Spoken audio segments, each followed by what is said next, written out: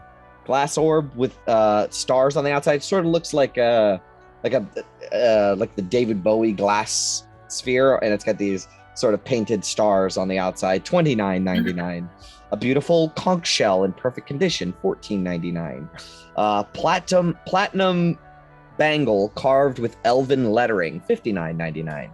And there's all kinds of other shit. Antique furniture. Just all kinds of other stuff. And there's even stuff from like a trinkets table that you could roll from and find out. Those are much cheaper than the big items. And also standing by the desk is a standing suit of rusty armor. And there's a thing, a note hanging around its neck, a sign hanging around its neck that says "Not for sale." What kind of suit of armor is it? Like a full plate mail suit of armor. It's a little rusty. Yeah, that's fair. Yeah. But yeah. Some fire will leave it be. Yep. And if none of it catches your interest immediately, he will say, once he's done adjusting the book, he'll say, that's perfect. What can I help you with today? Just came in looking around. New to town. Never seen this place before, and it was good presentation, so Thank figured you. it must be high quality on the inside. It most certainly is. Thank you. I put a lot of effort into my shop. So your prices, why not just mark it up to the nearest rounded gold piece? Why is it everything ending in 99.99 shit? Why not just say 100 gold pieces? You're copper off. If you wish to give me 100 gold pieces for something that costs $99.99, I will accept that. You could borrow a little mental trick where people think they're getting a better deal, even though it's just, like a silver That piece. is 100% correct. That is exactly why he does it too. Well, I'm aware. I mean, Will is aware of that. Gabar's like, this is fucking weird. He will say, when you say that out loud, he says, "Oh, I don't know about all that." No, I'm saying, you know what you're doing. Well, if you buy like 50 of them, you can get at least another silver out of it. Well, in all honesty, when you see Sapphira has no idea how that conversion works. when you see $15.99, you think 15, not 16.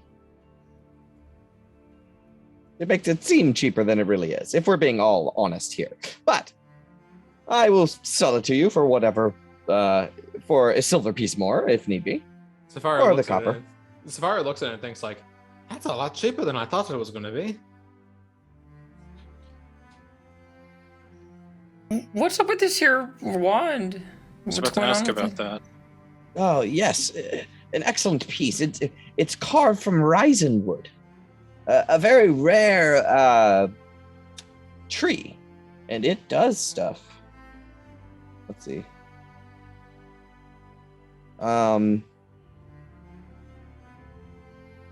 It enhances the power of magical cold. Hmm. Interesting. There are many different Why is specific this- woods that are a specific wood that can channel different energies through it better than others. Why is this spyglass almost 1,000 gold pieces? Is it something special with it? I believe it once belonged to a high captain. However, that is very cheap for a perfectly good spyglass. And he's right. Captain- It is. Captain It's about who? 200 cheaper than a normal spyglass. I'm not sure. It was pulled from the river. But I personally took it apart and cleaned it out.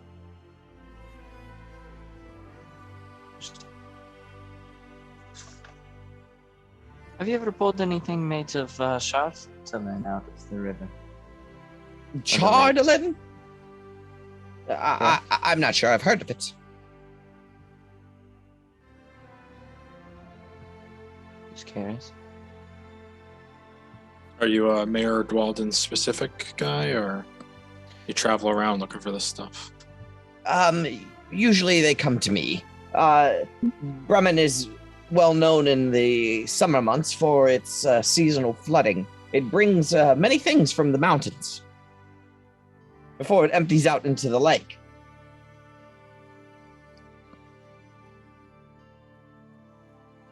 So you buy treasures? Indeed.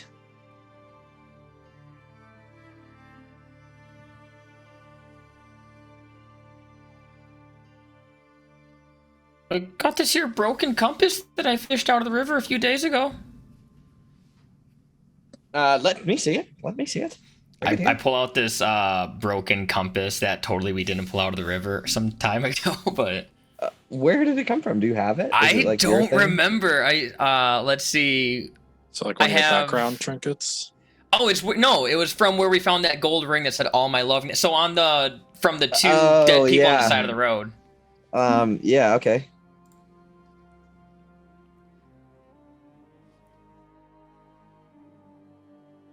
Ooh, those are worth a little bit of money. Sweet. Let me double check real quick.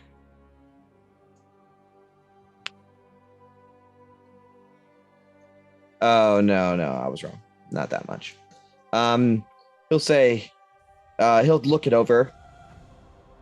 It's broken for sure. Yeah, I'll be like, yeah, there must have been some time in there because it hasn't worked. I tried fixing it, but I'm not a tinker. Yes, the glass seems to be shattered here in the corner. And is that blood? No. Make a deception check.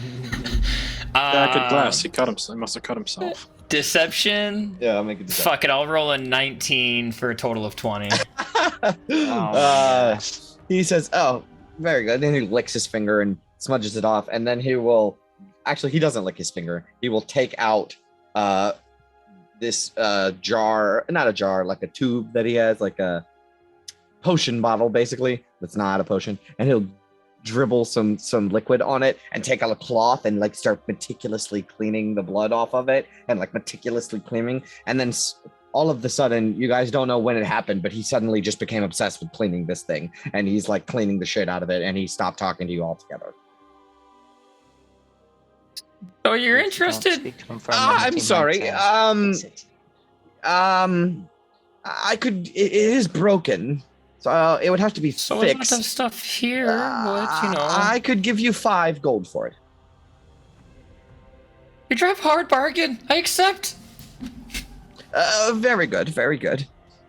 He will, Whatever. set it down, and he'll say, "Does anything interest you here? I'm also willing to trade." What's going on with this here glass orb? Anything? What's going on about that? It's a sort of like a piece of a snow globe, I believe. I'm not quite sure. I know not. But it's $29.99 if you wish to purchase it. But you do have a feeling that if you wanted to, you could use it as a focus. Okay.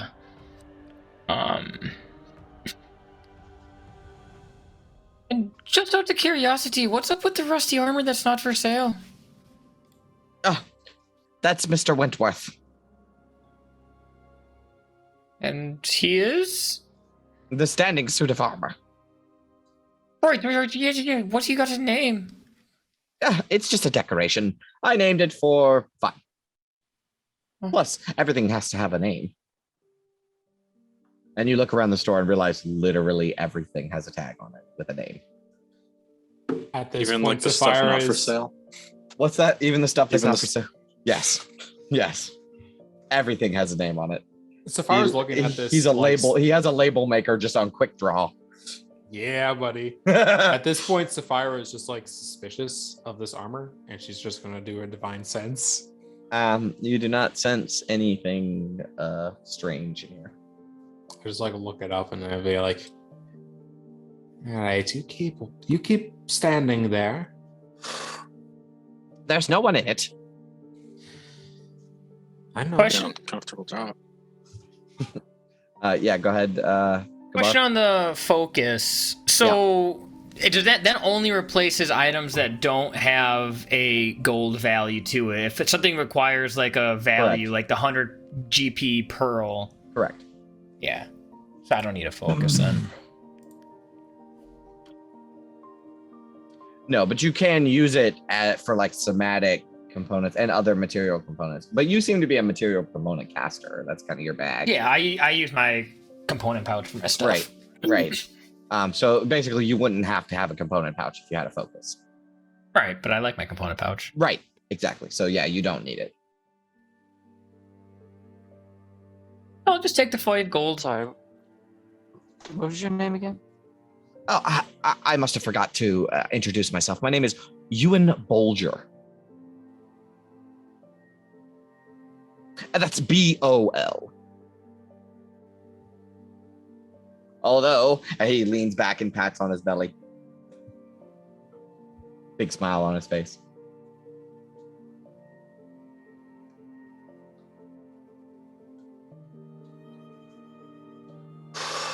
Well, he'll give you the 5 gold for the thing if you guys don't want to buy anything. Yeah.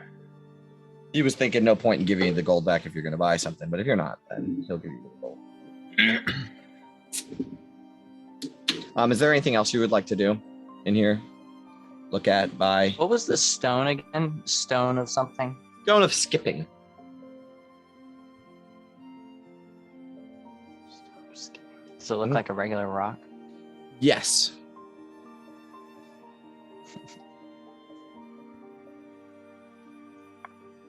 That was all. Yeah, it's perfectly smooth though. And it's like flat. It literally looks like the perfect rock to skip. Like you could not find a better rock. Great weight, everything. It's one of those one-time use items. He will speak up and say, actually, it's not. Once you attune to it, it will always appear back in a pocket after a good toss. Oh, I still got to, go fishing for it in the lake. Wonder how it wound up there. It was sold to me.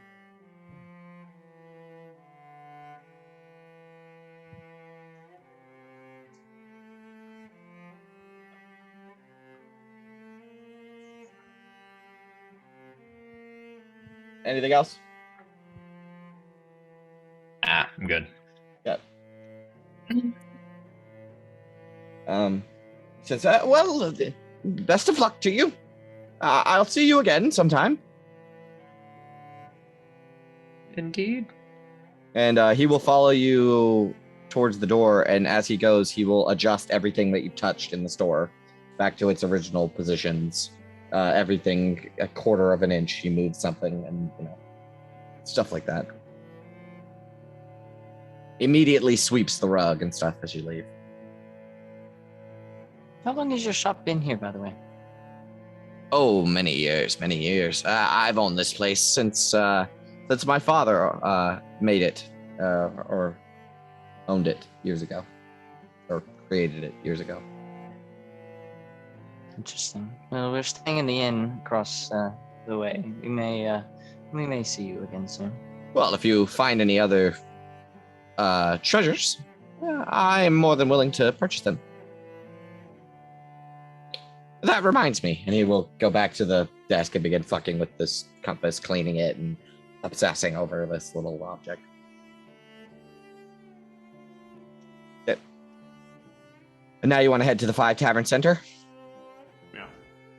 All right, you get there. You get to the 5 Tavern Center, and as you go, you see a handful of taverns arranged in a sort of U shape, a semicircle. Actually not 5 buildings. It's not 5 buildings. It's, let's see, I think 1, 2, 3, 4. Yeah, so there's 3 buildings, right? 2 of them are 4 of them are like attached to each other. but they each have different porches and different signs. One of the taverns is called Stones. One of them's called the Grumpy Moose, and the one right next. So the Stones is separated. There's the Grumpy Moose and the Black Bearded Brother are one building. And then Even Keel and the River's Mouth. No, actually, I think the Grumpy Moose and the Black Bearded Brother are the only ones that are connected. The other four, or the other 1, 2, 3, are separate buildings. But there's another one called Even Keel. That has like a picture of a boat on the sign, and the other one's called the River's Mouth. So Stones, the Grumpy Moose, the Black Bearded Brother, Even Keel, and the River's Mouth. And Sapphira, you would know the story of the 5 Tavern Center, at least the legend of it, right? How people think it came about, but nobody really knows. But as the story goes, there was 5 brothers that had originally intended on building a tavern together here in Bremen when it was still in its infancy. However, each one assumed that he would be the one to run the business. But since no brother was willing to work for any of the other brothers, they each built their own tavern and competed for customers. And that's why there's 5 taverns in the middle of this teeny tiny little town. Every night would find the brothers in the central yard fighting over who stole whose business. Whether the story is true is anyone's guess. But Sapphira, you know this to be a fact. Nearly every night in Bremen finds a fight breaking out in the 5 Tavern Center.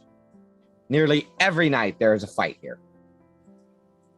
It seems that the spirit It doesn't matter who.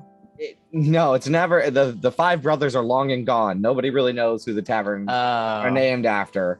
You know, nobody really knows if this is true. But the spirit of fighting has stayed with these 5 taverns.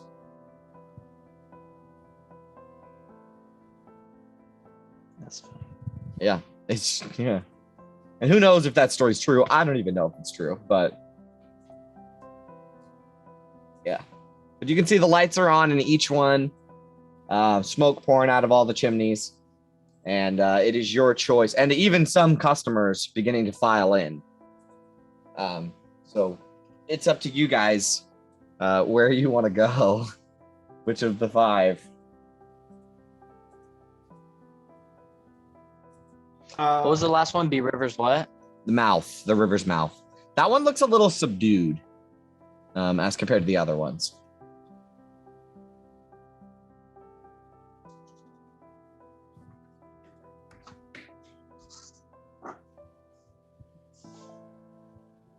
How cold is it outside? Like, is it at all feasible for us to like post up in the center outside and dish out soup, or is You are in the Arctic, so it's pretty Yeah. cold. okay? Yeah, I don't want to do that. We might want to pick one then. Which one's the biggest looking one? Looks like the most Well, crowded. they all look around the same size. However, the Grumpy Moose and the Black Bearded Brother are one big building. Let's do that one. I will say to everybody, it's like you should probably be aware. Typically, there is a fight that goes on at one of these taverns. You get paid? Do they get paid? No, it's just a Boxing fight. match, you know. No, Paid for a fight. it's definitely Not not really. not that kind of fight. I think it's more like a territorial type of thing, where it's like, oh, I'd like the drinks better in this tavern. Oh no, you didn't say that, and then they just begin to fight. Well, at least What we have a if- professional. What if we made a fighting rink and maybe, you know, ran it? It's not a bad idea. For money? For money, yeah, no, not for shits and giggles. All right, well, didn't we come here to, like gather information on what's been killing folk? Yeah. I mean, we could start an underground fight ring. It's okay. Derailed the no better way to entire- get everyone together instead of going tavern to tavern. It's fucking cold out here. Why don't we just pick the big one and post up and see what we can find out? The bearded brother it is. All right. All right, so you go Roll the into tavern. the black bearded brother, and when you walk inside, there is a decent handful of patrons here, most of which look like fishermen. There's a there's a noticeable amount of dwarves that live here. All the other towns you've been to so far have been human centric, but there's a couple more dwarves in this bar specifically than you've seen in other towns. And when you walk in to the black bearded brother, you notice that there's a bar in the back, and it looks like just a regular everyday tavern. There's like a bear rug on the floor. However, there's a bunch of studs hanging loosely from the left wall, right? So you went on the right side of the building, and there's a bunch of studs hanging loosely on the left side of the wall, and broken like sheetrock stuff is plaster is like cleaned up around it, but there is a huge fucking hole in the wall that leads to the other tavern next door. Like huge, like the whole wall nearly got knocked out. And you can see that all the tables and chairs have been like fixed multiple times. But as soon as you walk in, there is a dwarf in the back with a dark hair, long hair that comes down to like his breast, and he's got this really long beard that he has tucked into his pants. And as soon as you guys walk in, he has this huge shit-eating grin on his face, and he shouts through the hole in the wall towards the other side of the tavern, and he'll say, "Another one for me, you fucking bastard!" And you can hear from the other side of the wall the guy saying, another dwarf shouting back at him, saying, "Oh, they must have got lost and confused. They meant to come over here." And they're just shouting back and forth of the walls of each other. And The other one is the grumpy moose. the grumpy moose, yeah. I've dealt with my fair share of grumpy moose. And you can see into the other tavern. Like it's a sizable, like most of the wall is gone. There's So no it's like basically- barrier or anything keeping people from No. going through. It's just wide open. No, it's just wide open, basically, yeah. That's funny. Yeah. And you can see on the other side another dwarf who has like brown hair, and his is like slicked back, but he's going bald on top, so he has the bald but the long in the back, you know, and he's got it tied into like a ponytail, and he's got his beard braided into a bunch of like nice braids. And he'll say something like, "Didn't you mean to come over here? I have the ale over here. That's the liquor over there. You don't want none of that." I'm not gonna lie, this is one of those places that I myself would love to go to. Yep. This sounds fun as hell. Yep. And suddenly these two barkeeps keep trying to get you to come over to one of their. The black-haired guy sells, or the brown-haired guy sells liquor. Or no, the black-haired guy sells liquor. The other guy sells ale. And they're trying to get you to come to the bar on their side. All right, boys, how about this? Set up a bit of a competition. We give out free food to everybody who comes in this building. Whatever side that goes onto, that's where we're spending our money. One of them, the brown-haired one, he begins stroking his like braids. The other one says, "Fuck that! I'm not letting him get any customers. Who likes ale anyways? Get the strong stuff." Oh, so you want to be the guy who's responsible for just this bar giving out free food? He stops his yelling, and you can see him begin to contemplate. So how's this competition supposed to work? We got our big old cauldron. Everybody who comes into this building with the two bars gets free food. And whatever side they go to, whoever has more people, they'll win, and we'll spend our money there, because if we can give out free food, we can probably afford it. to boost their business, right? The guy with the brown hair, his name is Jollern Marybrew. So I'll call him Marybrew. And the other guy's name is Vormal Blackaxe, and I'll call him Blackaxe. So Marybrew agrees. He says, "That sounds like a good deal. I'll take it." And Blackaxe begins thinking, and he'll say, "All right, you're on." And Beautiful. We just got paid, so we're looking for somewhere to spend money. Blackaxe will say, Jeremy, get over here." And you can see this, young man, fisherman guy. He comes up to the bar, and he's a little bit drunk already. And Blackaxe will tell him, "Go outside, drum up some business for me. You can drink on the house tonight." And he agrees and goes outside. And then the brown-haired one says, "Hey, you get over here." And he also sends someone outside to drum up business. Now, how do we get this free food? Give us 10 minutes. Well, I haven't got all night. Trust Isn't me, it we'll only make it worth 1 your minute? while. I'm just saying, so we can also get Oh, we our have shit to go together. get it. Hey, Yep. which one was said that their name was Mary Brew?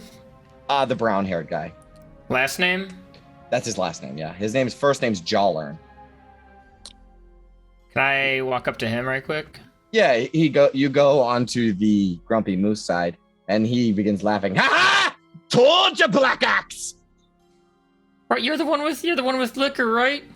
No, he's the one with ale. Oh, perfect. That's what I came for. I'll get an ale. Quick question. Any relation to someone named Kitak? By chance? Kit-tack! You know Kitak? It's me cousin! Is it? Huh, what a coincidence. We know him. Back in East Haven. Yeah, she's a right bitch, ain't she? Oh, she's not my favorite, that's for sure. It's like she got us rock up her ass. Yeah, no, she was trying to bribe us the whole time. Not bribe us, get us to bribe her. I don't know, it's fucking weird. Extort. Nasty bitch. I won't be doing you like that. That's good to hear. And he will slide an ale across the table to you, and it's like 3 silver. Alright, I can afford 3 silver after I just got paid 5 gold. So we can expedite this a little bit because I don't want to roleplay these two dwarves fighting back and forth. You get the idea. They fight back and they fight back and forth with each other basically all the time. 2 of the 5 brothers. They're not, but they might as well be. Yeah. Well, man, those guys were much more agreeable than Scrampstacks. I mean, it felt like we really had to convince him. Well, we also didn't try to extort him for 100 gold this time around either. Fair. So you guys want to get set up with the cauldron? And do you guys want to buy alcohol as well? Okay, Yes so to both. it's 3 silver for a drink. So whether you get hard liquor or an ale, you get more bang for your buck with an ale, but you get more bang for your buck with a liquor. So more ale to drink, more drunk from liquor. So whichever one you want. Yeah, I'll just toss them each a gold and just like get a bottle from each. Perfect. Like a pitcher from the ale guy and a bottle from the liquor guy. Absolutely. Yep, you do that. You get Firebeard brandy.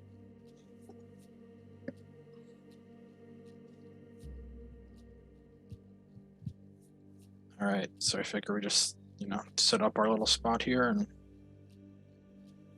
hopefully it fills up and we can ask questions, eavesdrop. Yeah. Sure, yeah. They'll make it well known that the pot has to be exactly in the center of both taverns, in the middle of the wall. Figured as much. Because you begin to set it up like a couple of inches into, the black-bearded brother, and the Mary Brew guy comes out and he says, "No, we're moving it this way," and he So begins Fyra's kinda pulling like on the cauldron. The fire's kind of like standing is like at the kind of farther back, and she's just like Wait, a little bit to the left. Yep. Right Okay. there. No, wait. I think it went a little too far left. Yep. So there are a couple of patrons in here, but all of which either find it a little bit funny that the dudes argue all the time, like they instead of hanging out, they're just drinking their drink and watching these guys argue. It's basically like free entertainment, and some of them are just completely ignoring it altogether, like it's white noise. All right. How much we want to commit to this? We want to piss off the other tavern owners? Because I could go steal some of their customers.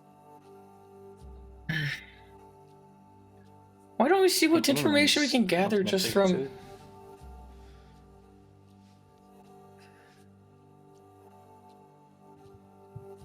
We're going to be getting a lot of foot traffic in here tonight and pick everyone's ears. Yeah, let's just stay posted up here so we can get. All right, so who's going to be serving the soup?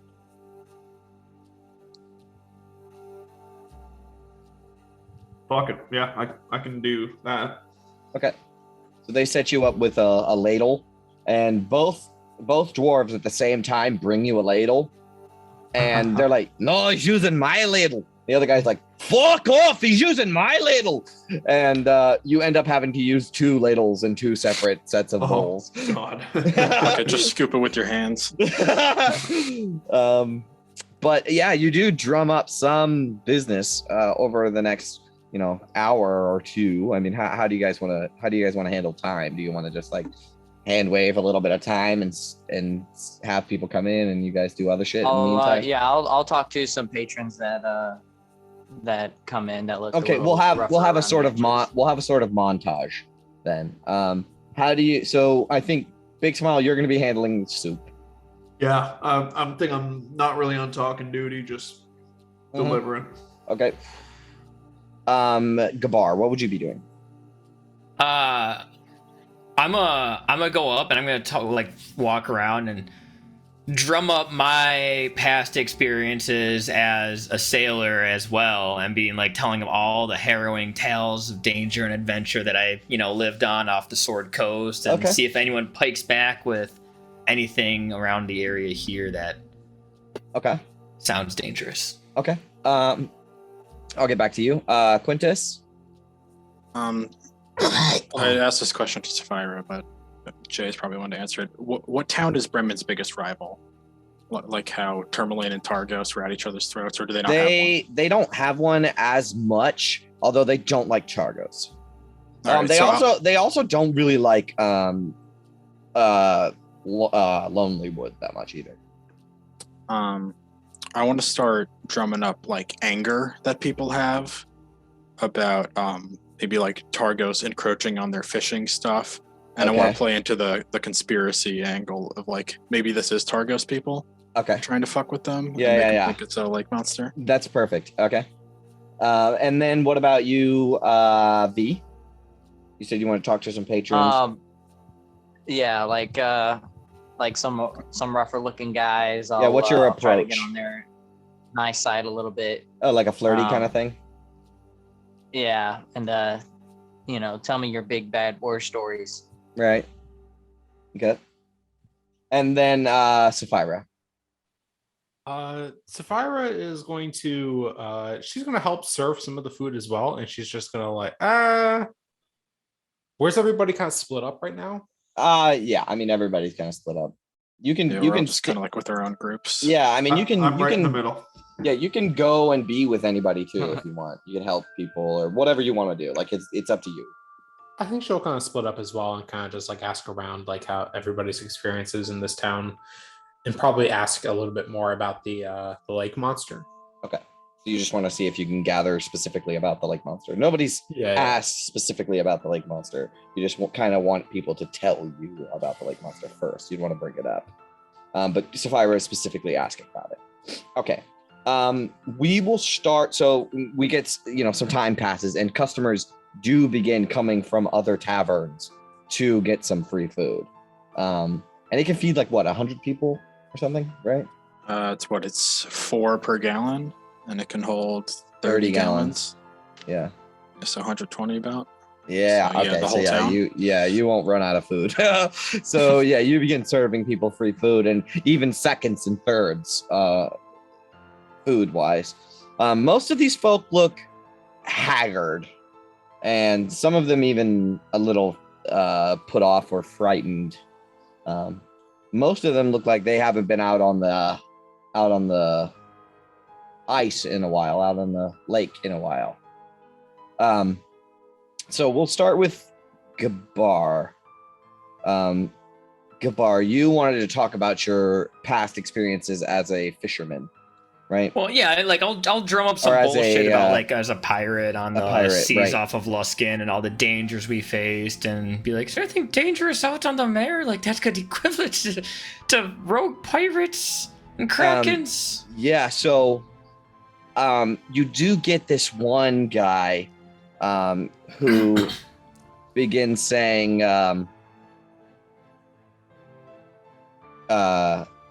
he talks about how he's seen water folk before, like merfolk possibly, or people that live in the lake, but since the endless winter he hasn't heard or seen of anything like that in a long time. And why don't you make an insight check on this guy? Okay. Another guy, and he will mention at the end, he'll be like, yeah, that and, the lake monster. And another guy will pipe up next to him, and he's pretty drunk because he's on the liquor side, right? And he will lean in over the guy that's talking to you, and he'll say, a water dragon it is. It has a long neck, and it breathes shards of ice like a sleet storm. It's scaly and reptilian with great wings it uses to swim around.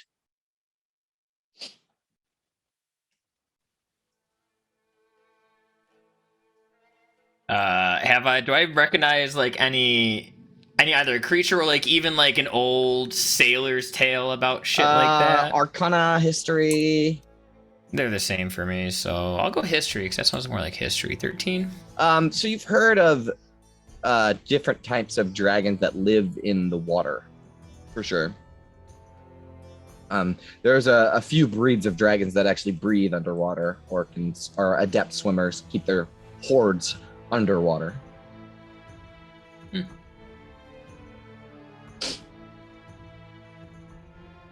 Water dragon. Oh, that's fucking insane. Yeah, Never and seen one of those. he'll say, that's why we haven't been out on the lake. People have been dying out there. How far out do you have to go to, see this thing? It seems exciting. Well, ever since we had to drag our boats on the ice, it's deeper than we want.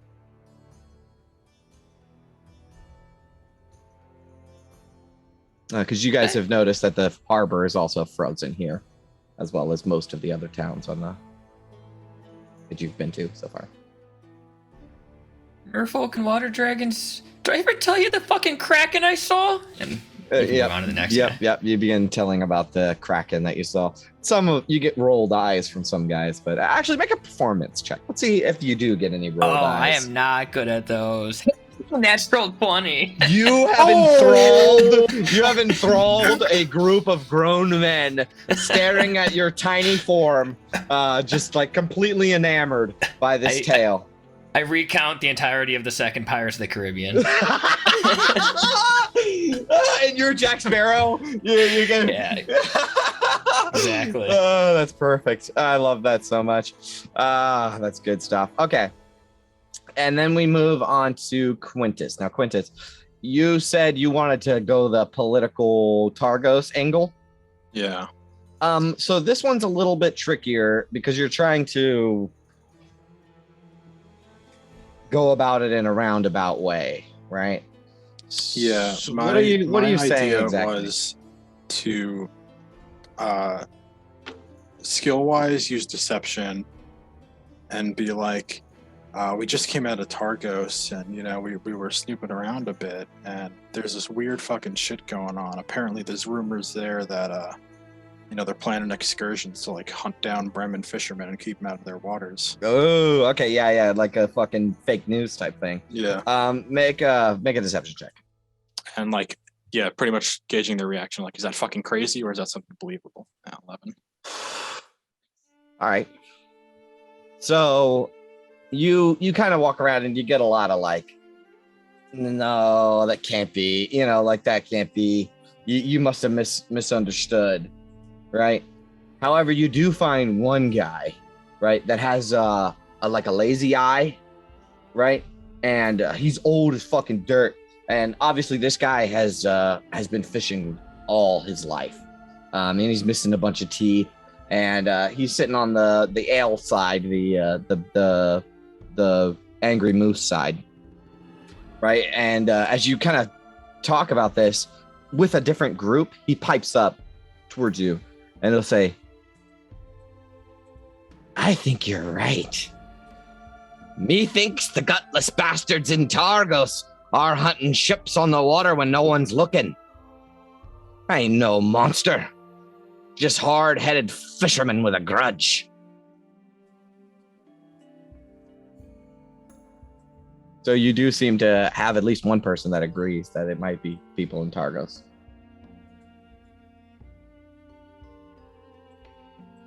But that's more like a conspiracy theory. Yeah, that's not enough to go on.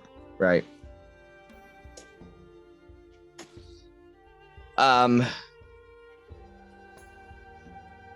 V, you're going about it in a sort of flirtatious sort of way.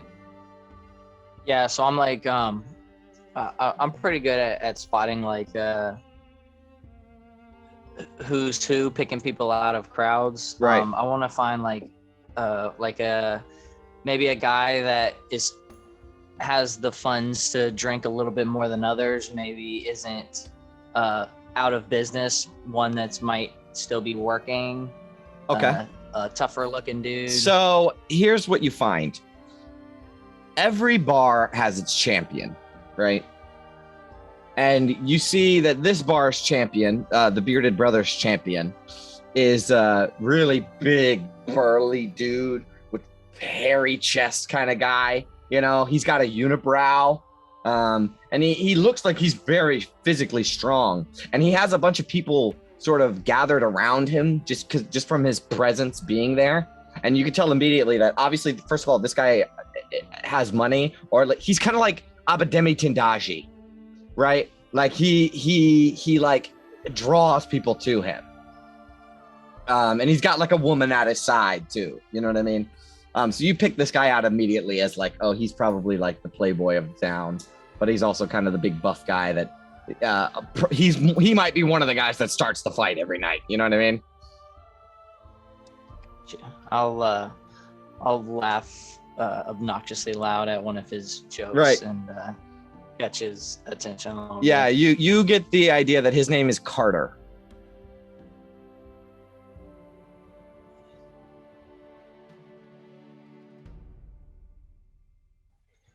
I'm just looking for information, like if him or someone he knows is still going out on the lake, and if they've seen anything interesting, or if he has any experience with any dangerous creatures that may be lurking in the depths. He says he doesn't. He seems to be of the opinion, he'll be like, "Oh, there's no monster, just drunk fishermen." And some of the other people laugh. And another guy that's kind of around him, he says, Carter, you don't know. Okay, I've seen it. I've seen it, Carter. Damn monsters the size of a house. I seen it with my own eyes. It knocked us out onto the water, it did. It smashed our skiff to pieces. Don't you remember me coming in here, Carter? He's like, "Oh, you are drunk." He says, No. Me mates and I, we just got away. And we floated on the shore with the wreckage before the beast got to us. "No, you're just making it up. Too many drinks for you." And then the other people around him are like, "Ah!" And he gets sort of pushed back out of the crowd. Like, I hear "Yeah, this? fuck that guy." Yeah, you can if you want to. I'll step up and I'll say, hey now, he might have something interesting to say. We're not just going to push him off now, are we? The Just woman for that's a few drinks. the woman that's Listen, on. Go Who ahead. doesn't want to expound their stories when they're so drunk? Huh? Am I right? Am I right? He stands up, scoots the chair out, and kind of looks towards you. And the woman on his hip will kind of put her hand on his chest in a sort of seductive kind of way, not in a stop, but like a, oh, hold on there, honey, kind of thing. And he sits back down, and she will say, it's just a whale. No one knows how it got in the lock, but it's been there for ages. No one knows how it got in there, though. But does that not raise any suspicion in any of you? They all think to speak, and none do. From a kind of casual, scrupulous glance from Carter, the big guy. He says, listen, I'm here to drink and have a good time. That's all.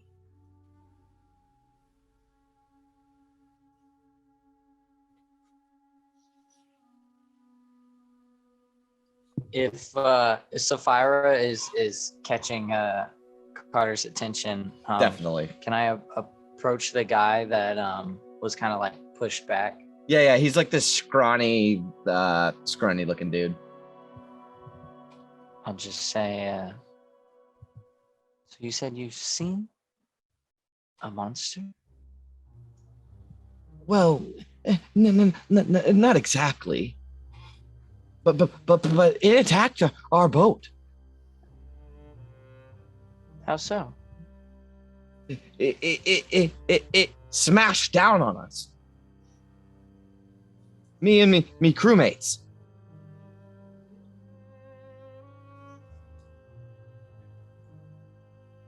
I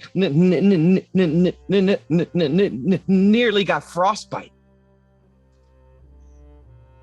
But once the beast destroyed our boat, it didn't bother us anymore. Did anyone die? Not from our crew.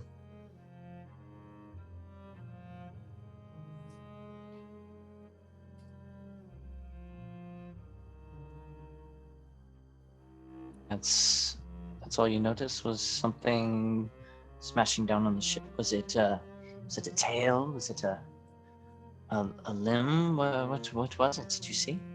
I'm not sure. It was big though.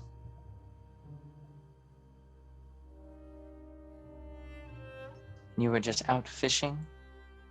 He nods. Seems to be a lot easier for him to do than speak.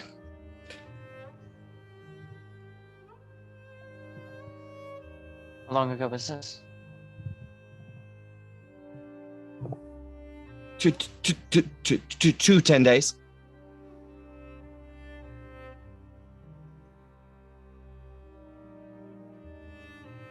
Do you recall whereabouts on the lake you were?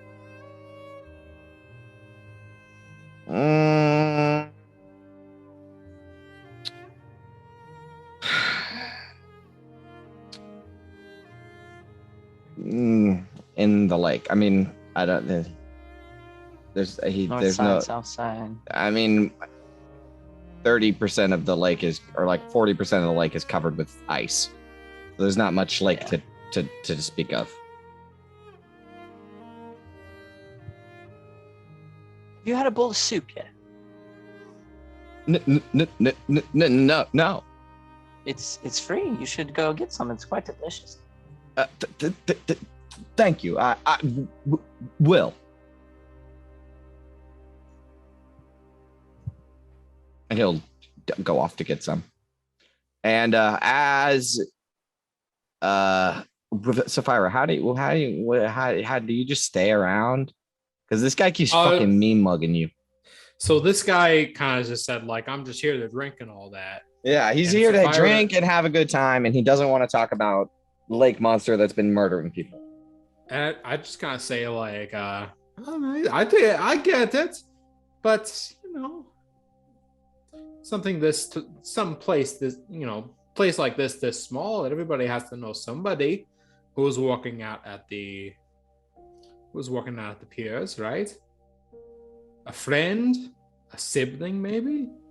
I got four cousin. I got 4 boats now out on the water. Well, today. And they don't tell me nothing about no monster. And why don't you make an insight check? All right, sure. Make a good insight check, will you? Insight check. 10. So they're making it pretty obvious. The group of people surrounding this guy are all looking at you with eyes wide open, like, hey, just leave this fucking guy alone. Either laugh at his jokes obnoxiously or go away. Because it's pretty obvious that that's what they're doing. Whether or not you interpret that, it's up to you. But that's the idea that you get, is they're all like, I'm getting some eyes that tell me, like, to kind of leave better off alone. basically. Am I feeling reckless today or not? It's a little early for a bar fight. Never too Better early for a than bar fight. better early than never, or I guess better late than never. I suppose is the saying. But Sapphira decides to kind of like stand her ground and say like, and say,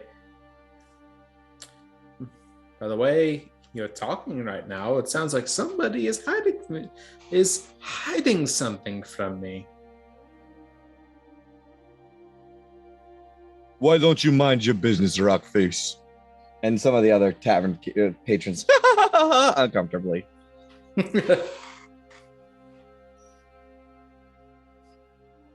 All right, what race is this guy again? A dwarf? He's a human. Human, okay. Yeah, he's a Does big he old have a human beard? guy. All right, human. guy, Yeah. okay. He's got one of those beards that's like wide, but it's short, right? So it just sticks out of his face, like kind of like a lion's mane, just kind of shooting out the side of his face.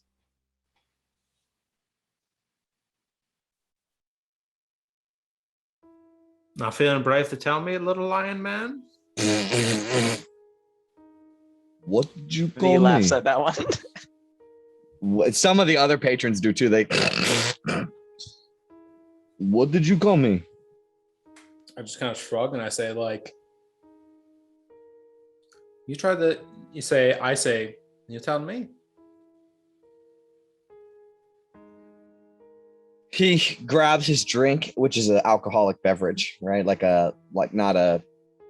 It's a hard drink, and he just chugs the whole thing, glug, glug, glug, glug, glug, glug, glug, glug, slams it down on the counter, scoots his chair back, and stands up and begins to walk towards you.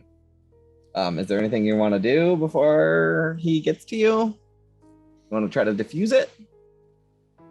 I kind of stand back and I say, like, I think you might have had a little bit too much to drink here. Why don't you make a persuasion check?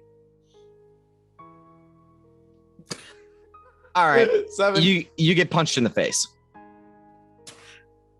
Yep. Like Assume the whole bar is like their heads knocked- turned at this point. Knocked to the ground type punched in the face. Like he fucking gets you good. Oh boy, how much damage? No damage. No damage. No damage? No, like you're not gonna die from getting punched in the face. But you do get hit really fucking hard. And I stand back up after that. yeah, you jump back up, right? And he says, and all the tavern, like you said, all the tavern patrons look. Even the two dwarves arguing both look. And the whole bar is silent for a moment. And Carter will say, I got nothing to hide.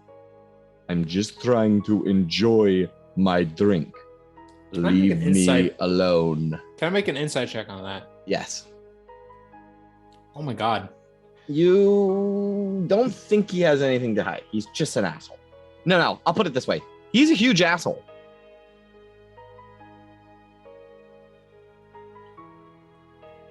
Sometimes people are assholes just for being an asshole. They don't always have plots connected to the BBEG.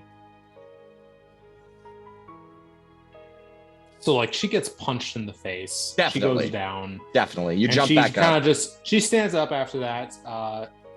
It leaves, I suppose, it doesn't really leave much of a mark, as you can kind of see like her face is basically made of like this Rocks. type of stone. Yeah. And she kind of just like brushes it off, not necessarily like minding that much, Mm-hmm. as she says, all right. Take whatever information. She says, like, take whatever you want with you, then. If you don't have anything to say to me, then I will He just not walks away from bother you. anymore. And I will not just- bother anymore. Good. He turns around and walks away from you and just ignores you completely. Sits back down at the bar. Some patrons hang their eyes on you for a while, and some of the other ones just kind of go back to him and coddle him some more, you know.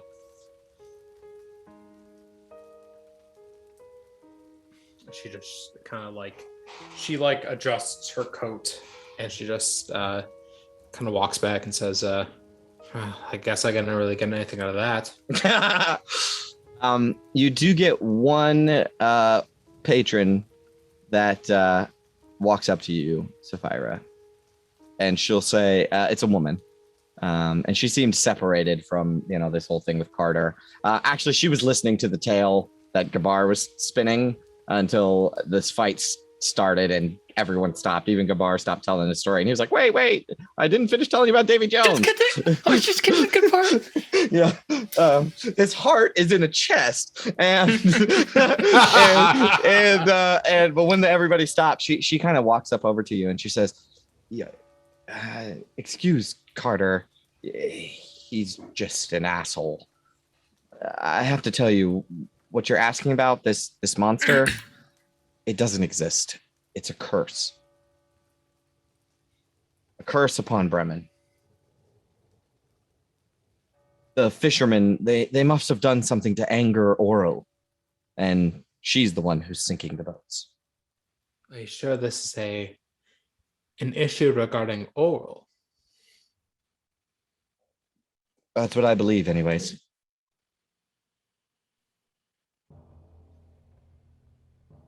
How do you know about this? What's your reasoning? Well, she's put a curse on this whole land. That I know. And if she can curse the land, she can curse the lake. And we must have done something that displeased her. Why specifically this lake? This is the lake where everyone keeps dying from some lake monster. Does it seem weird that it's only this lake, though, not any of the other ones? Only Yeah, this any of the town towns. specifically. That's something else. She says exactly my point. There are other cities around this town, like Yeah. Tagos, Tamerlane. And she says, and that's why she thinks that it's has something to do with Oril, targeting them specifically. Who do you think in Bremen angered Oral? She shrugs. Does anybody else have a theory? No one believes me. They think it's a monster.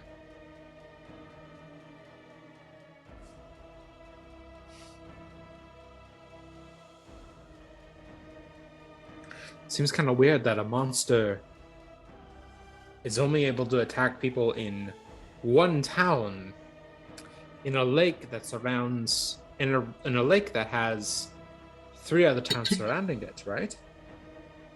She nods, and you basically feel like you've expended the resource of this woman. This is all that she's got for you. That's fair. Any further prying will just lead to her being like, exactly.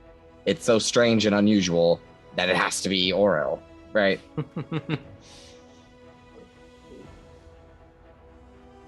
Is there anything else you guys would like to do before a little bit more time passes? I know that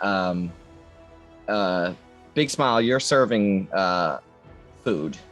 I've got it mastered now. I got both ladles going. Yep. I'm passing over a little bit. Yep. Okay, well, how about this? We'll pick a side and we'll say that the grumpy moose is even and the black bearded brother is odd. And why don't you roll a d6 to see who's winning right now?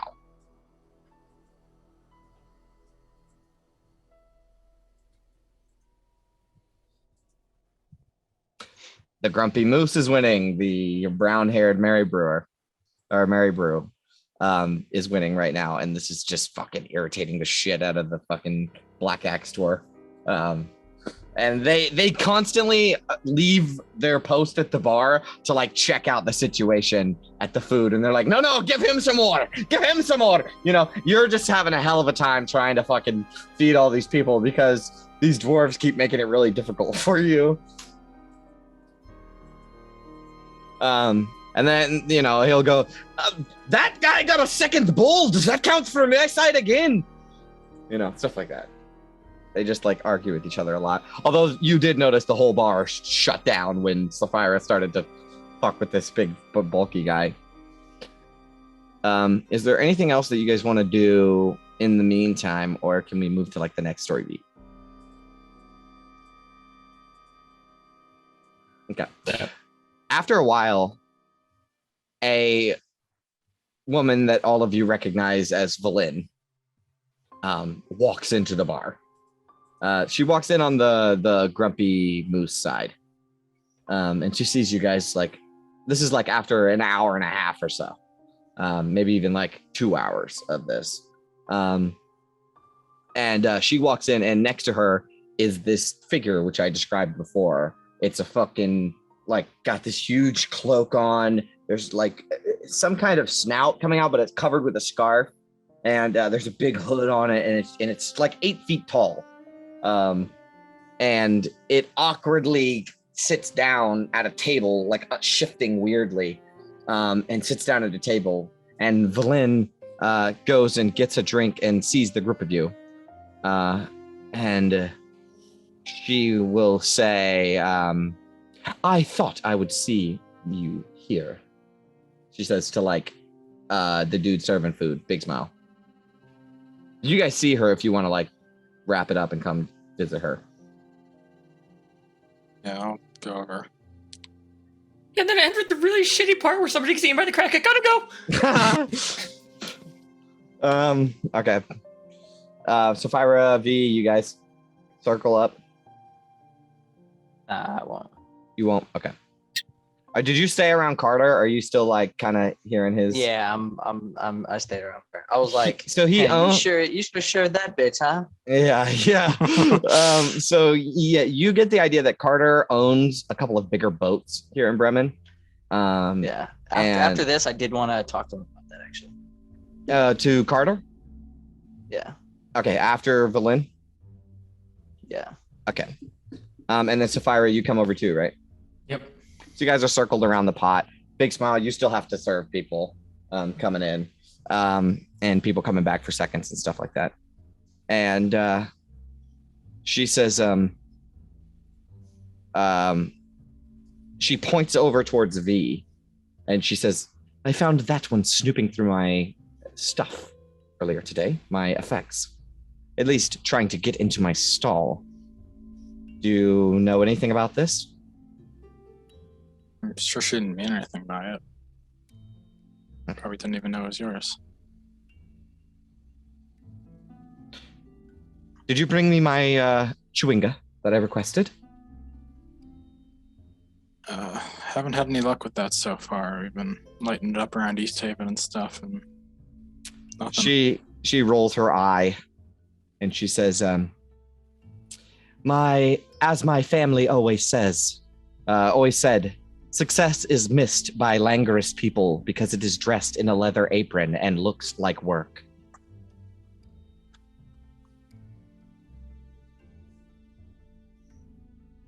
A lot of words to call someone fucking lazy, if you ask me, but Well, our priority list, I mean, people dying kind of take precedence, so, you know, missing fishermen in East Haven, dead fishermen here in Bremen. that's not to say we haven't been trying. I mean, we've been pulling out the fucking lantern anytime we're in a civilized area. Excuse me, can you please watch your language around me? That is unbefitting to speak to a lady as such. We've been looking for these things still.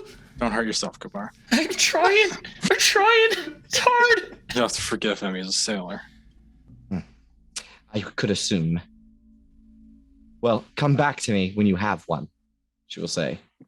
And she will abruptly turn and go back to the table with her little creature. Actually, she'll take 2 bowls. Actually, she'll take 3 bowls. She'll say 3 bowls, please. And you ladle out 3 bowls. It's Yeah. kind of BYOB. Hungry, aren't you? She grabs the 3 bowls. She grabs 2 bowls and mage hands the 3rd.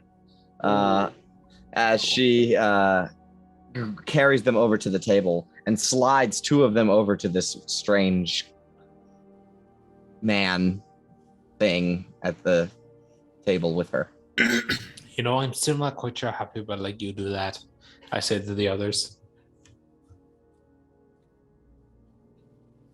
Do what?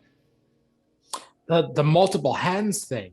Oh yeah, no, it's just a fucking spell is all it is. I mean, just wave your hand around, and then after a second hand will appear there and be like, and then you just have 2 hands.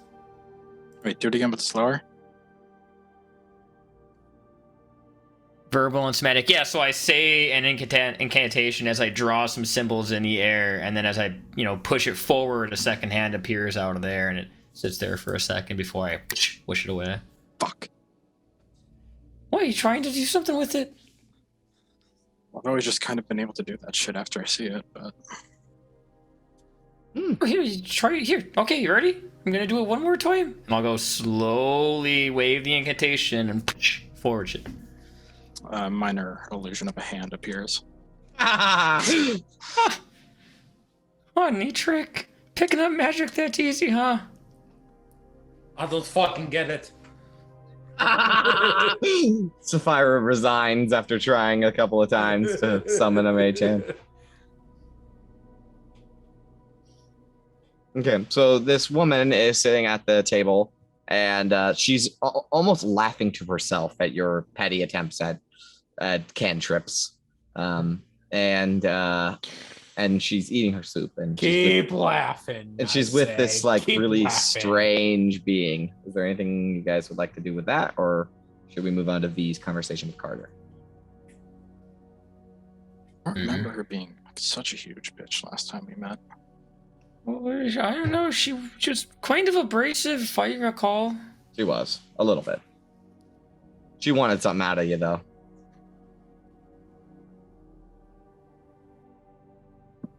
Also, you kind of came to the meeting spot that you were supposed to meet her at and didn't bring the thing that you were supposed to send up. We to just get. happen to be here, alright? Well, she doesn't see it that way. Okay. Is there anything you guys would like to do? Leave her alone? You want to see what's up with that weird creature thing? I mean, is there a way that maybe I can... Yeah, if you want to, you can do whatever you want. This is fucking D&D, bro.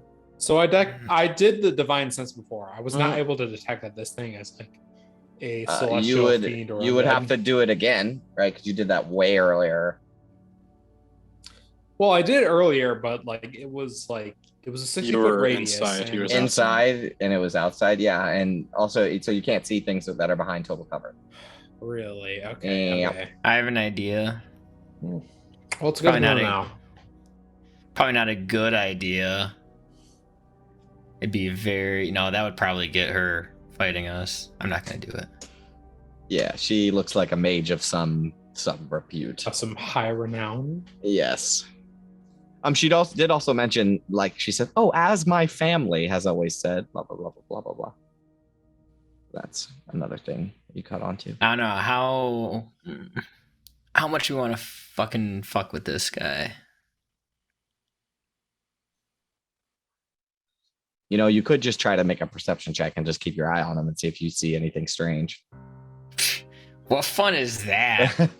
Why'd I pick all these spells then? Right? Fine. Can I make a perception check? You may. 19. All right, so you watch him, and you notice that the one strange thing is that there's two bowls sitting in front of it, right? And the figure kind of moves its hands and, like with the sleeves, grabs onto with the sleeves of this big trench coat, grabs onto one of the bowls and puts it inside of the trench coat and just kind of holds it there for a second. And the other head, the head of it, leans down and just eats out of the bowl with its head.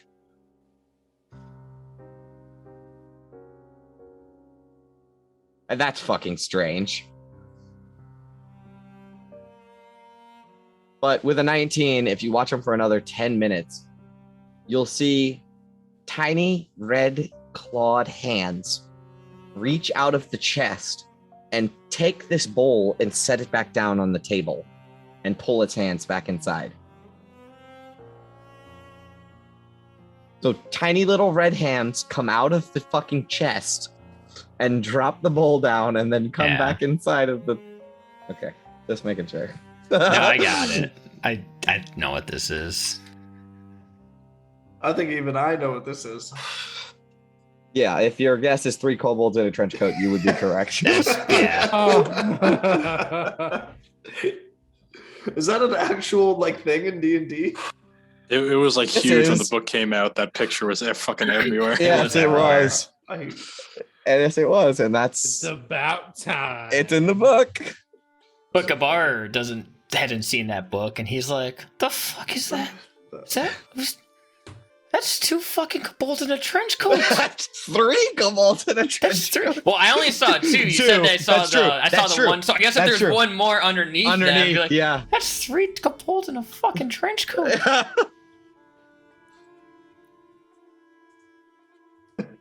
You seeing that? Your dog man she's got with her? What about him? It's not one dog, man. It's 3 of them stacked on top of each other's shoulders.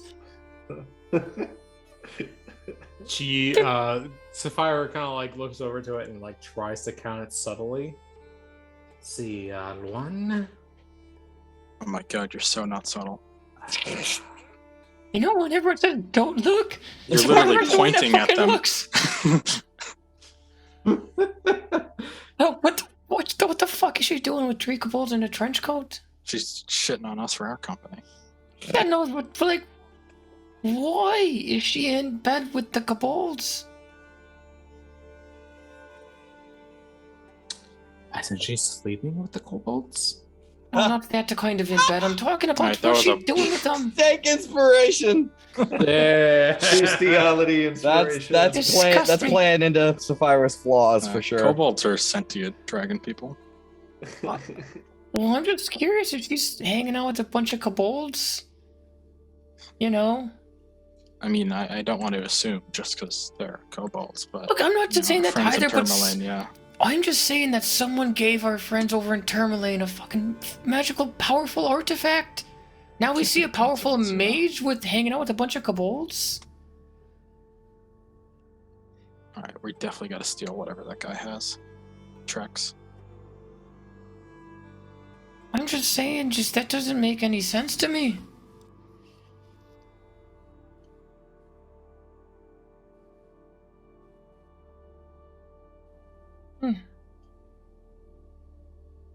Yeah, no, I think, dude. Personally, I don't want to fuck with the kobolds over there, especially if, Valin's with them. But, They don't know, Okay. won't hurt them. you mean, like, don't know the kobolds? I'm saying we don't get caught.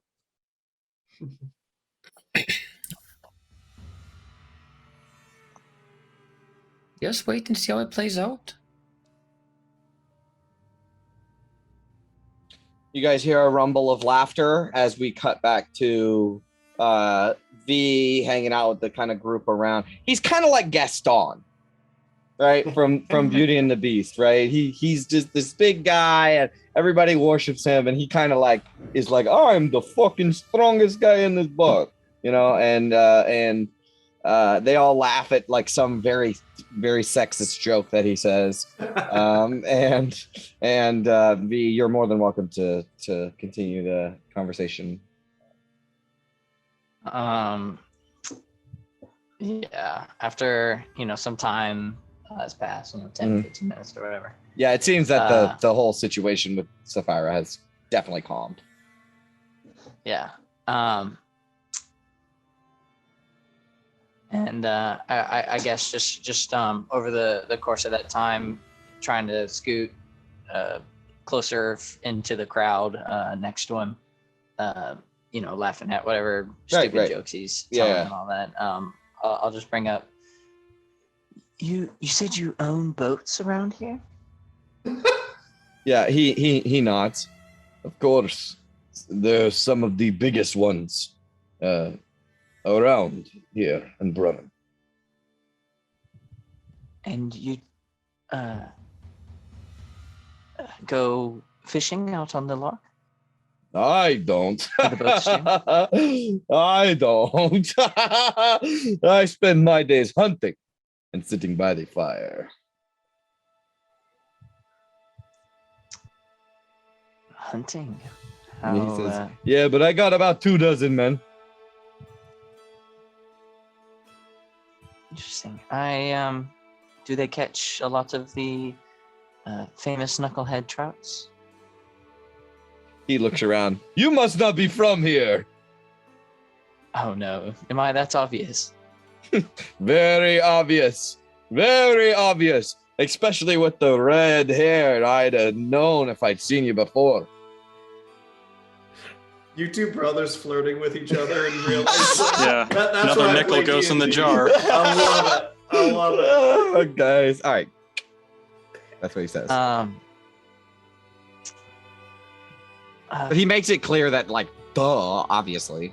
Yeah. Owns manager, not the. No, he doesn't go out there. No, he might have back in his youth, but not anymore.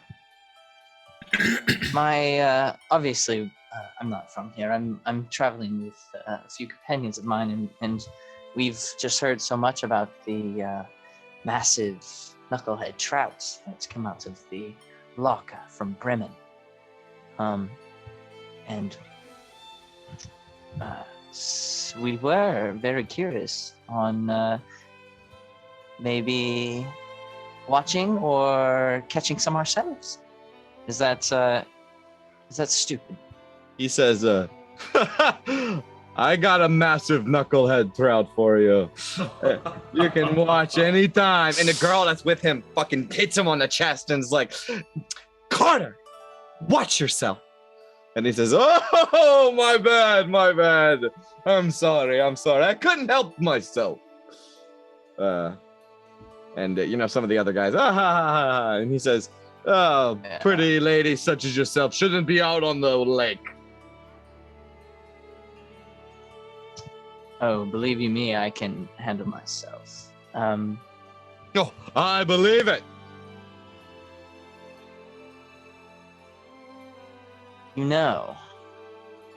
If it's not too much to ask, perhaps we could maybe accompany a few of your crew on the morrow if they go out into the loch. It would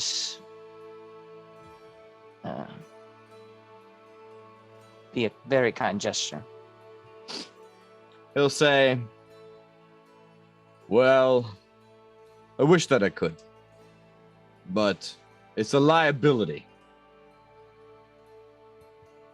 My men have to drag the boat across the ice for nearly a mile and then start fishing. And it gets cold out there, and it's a big boat, and I can't risk having company.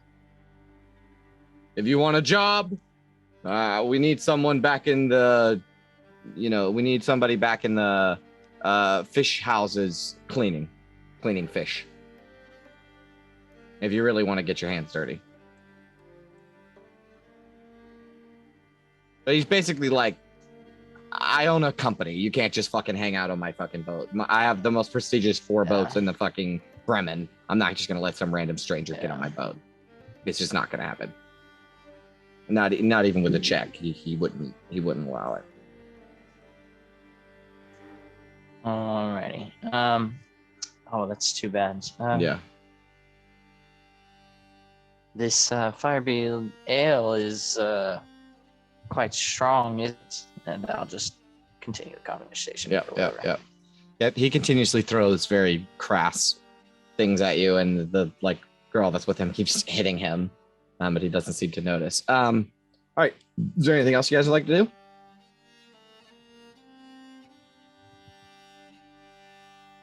Anything else important? All right. We'll do it backwards this time. So the moose is the odd, and let me find it again. Black-bearded brother.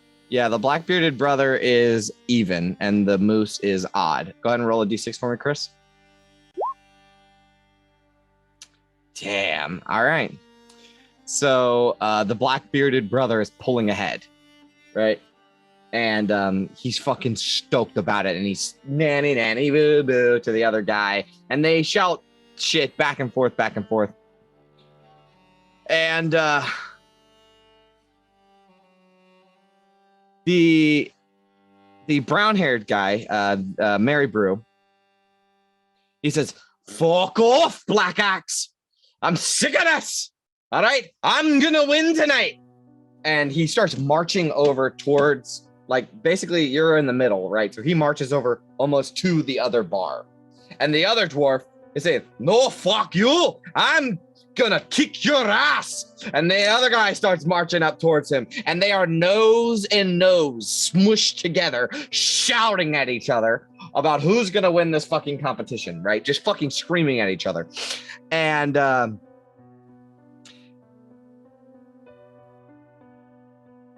as that's happening, you actually, what are the other group of you guys going? Are you just gonna go back to tell your tales, or you're just gonna hang it out when this is happening? Yeah, I think at this point, I feel like we've gathered what we could. You're just kind of hanging out and drinking. We started. All right. Are you guys still drinking? Have you guys been drinking this whole time? Yeah. I say throw away another 9 gold.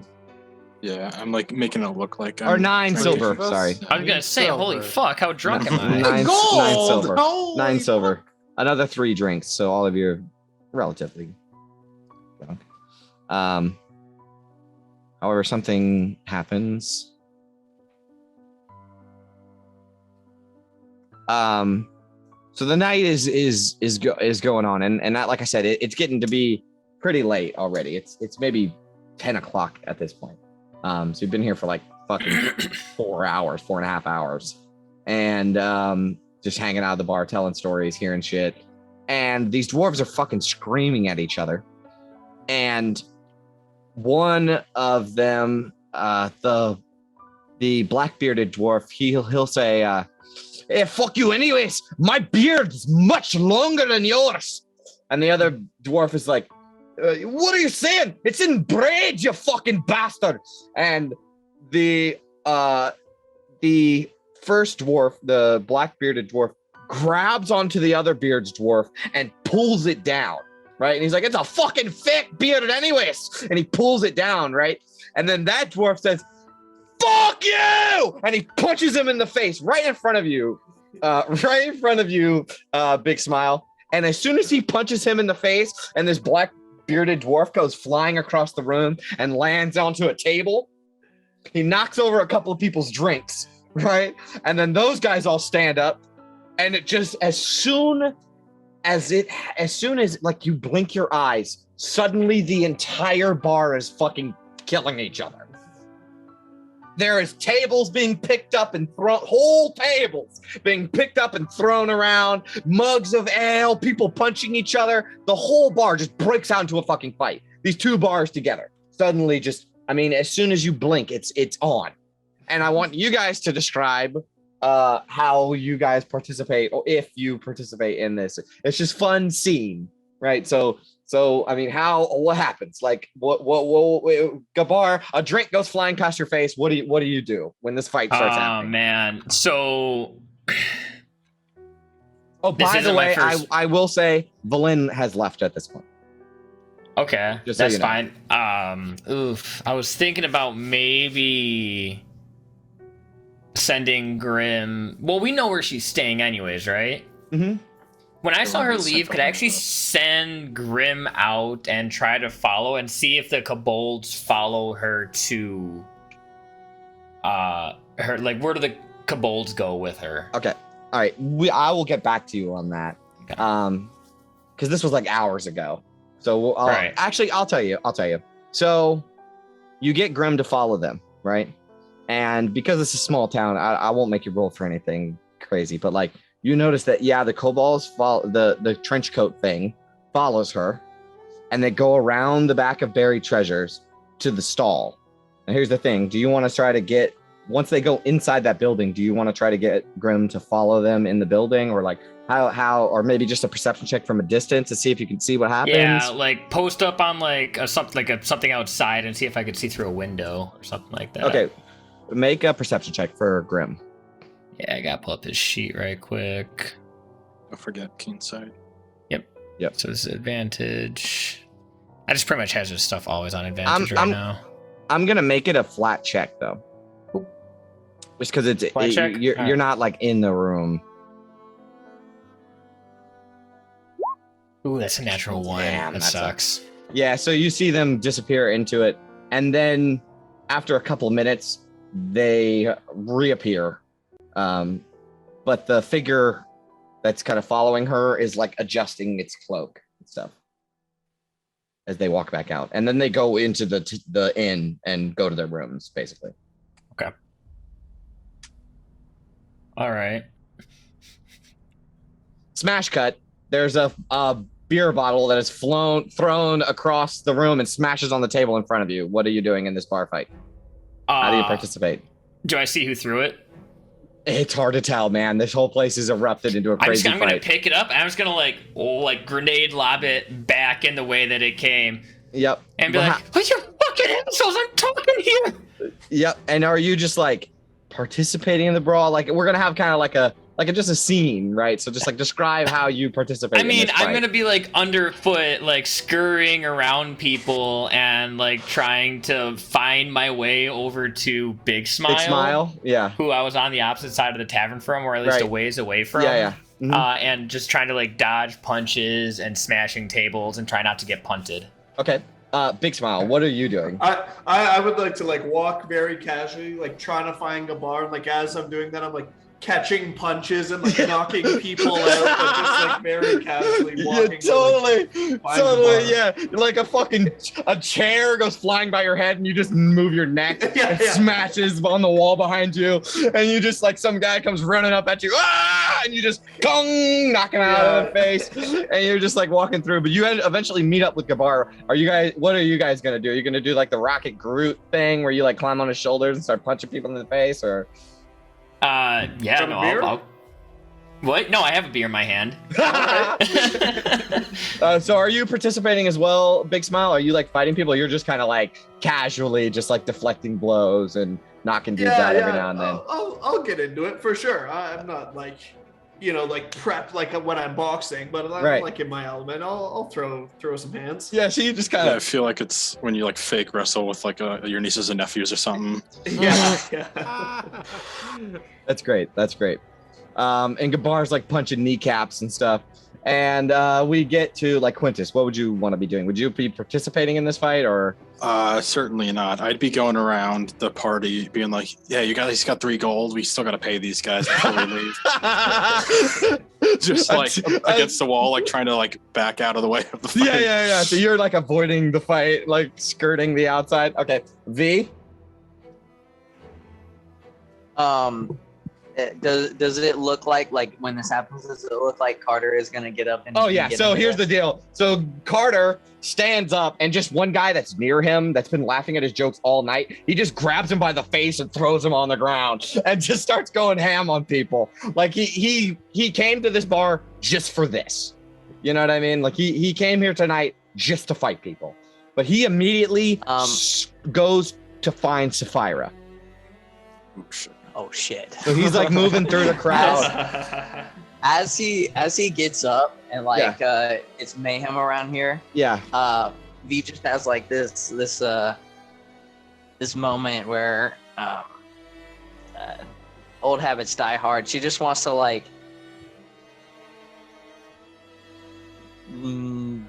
do kind of something and take something off this guy, Off of Carter. pouch. Yeah, All right, make a sleight of kind hand of, with advantage. something. Yeah, make a sleight of hand with advantage.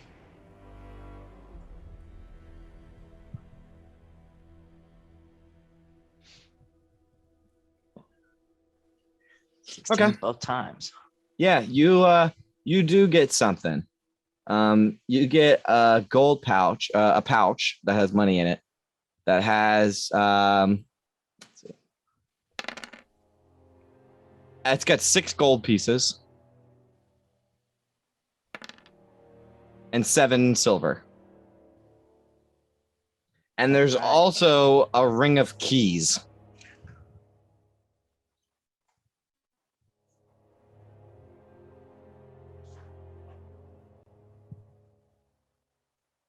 So similarly to how Big Smile was kind of casually walking through the fight, only in a more aggressive way, Carter starts moving his way through the fight, and there's 2 guys wrestling on the ground, and he just grabs both of them by their shirt and tosses them out of the way, and is beelining towards Sapphira. Sapphira, as the fight breaks out around you, you see Carter, this big, burly dude, start heading straight towards you. What do you want to do?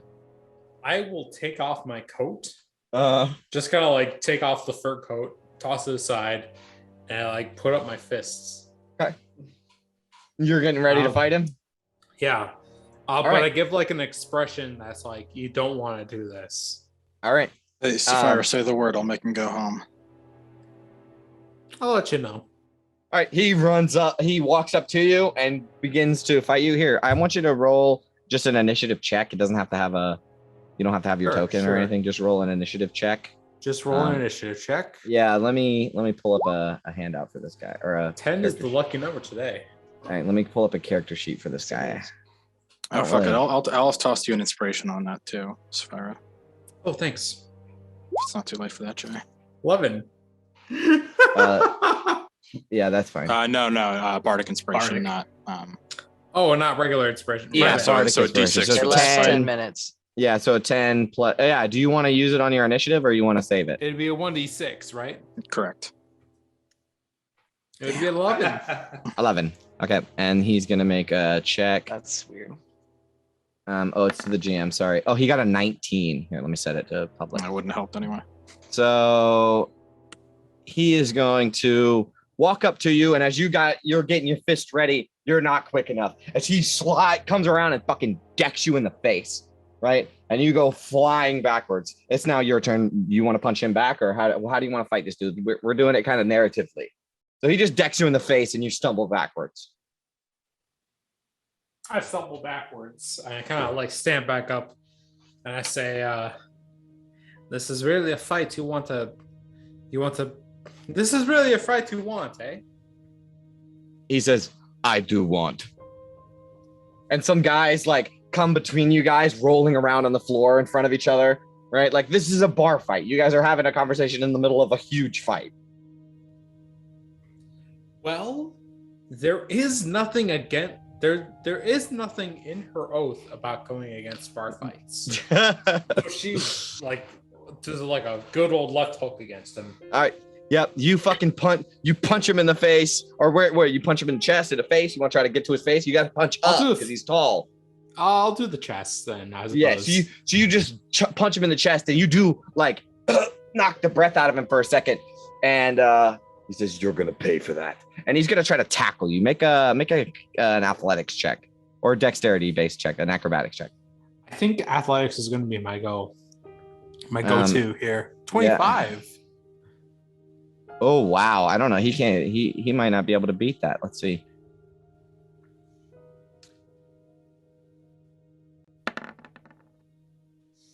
Wow. Okay. So he like goes to tackle you, right? She What do says- you do? She says, "Do you know who I am? I am Stone Cold Sapphira Austin."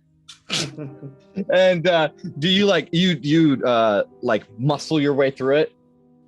Yeah, totally. So you guys are locked in, right? Like grappling each other, basically. It's your turn. What do you want to do? I'll try to like push him to the ground. Okay. Yeah, is that going to be an athletics check? Yeah. You want to try to knock him prone? Damn, you're One. doing great. Damn, right. So Sapphira, you fucking grab onto him and like, so you basically grab him like under the crotch and on his side and flip him onto the ground, right? And the whole bar stops fighting for a second and then continues fighting each other. I say during that brief period of time, I say Stone Cold. He jumps up, make an athletics check again. He's gonna go do this recklessly, quote unquote. So I'm gonna give him Natural advantage. 20, baby. Holy shit! I don't think he can beat it unless he gets a natural 20. But it goes to the defender, so it doesn't matter. Damn. So here's what happens. You guys are inching closer and closer to the door, right? And as soon as he runs to tackle you, you step out of the way and use his inertia, like you grab onto his arm and throw him through the door. And he goes flying through the door, out on past the steps, tumbles down the steps onto the snow outside. And You say you're in between a rock and a cold place.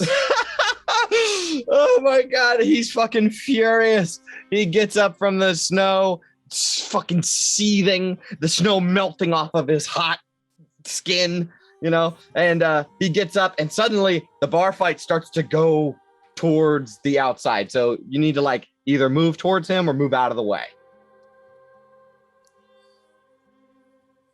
I'll move out of the way. All right, you step out of the way as another dude gets thrown out onto the snow, and Carter stands up and brushes himself off and takes that guy and headbutts him, right? And he's like, "Get the fuck out of here!" And he's still coming towards you, but as he does, how do you want to finish off Carter? Because you got a natural 20. So he's getting up and he's coming towards you after he got outside. How do you're like on the steps. He's coming up towards you. How do you want to end this? Sapphira is kind of standing at the like entrance of this door. Yeah. Basically kind of like standing still and firm, but she sidesteps as he's about to like come towards her, and then like does like a good old like hook. Clothesline. Oh, hook. Yeah.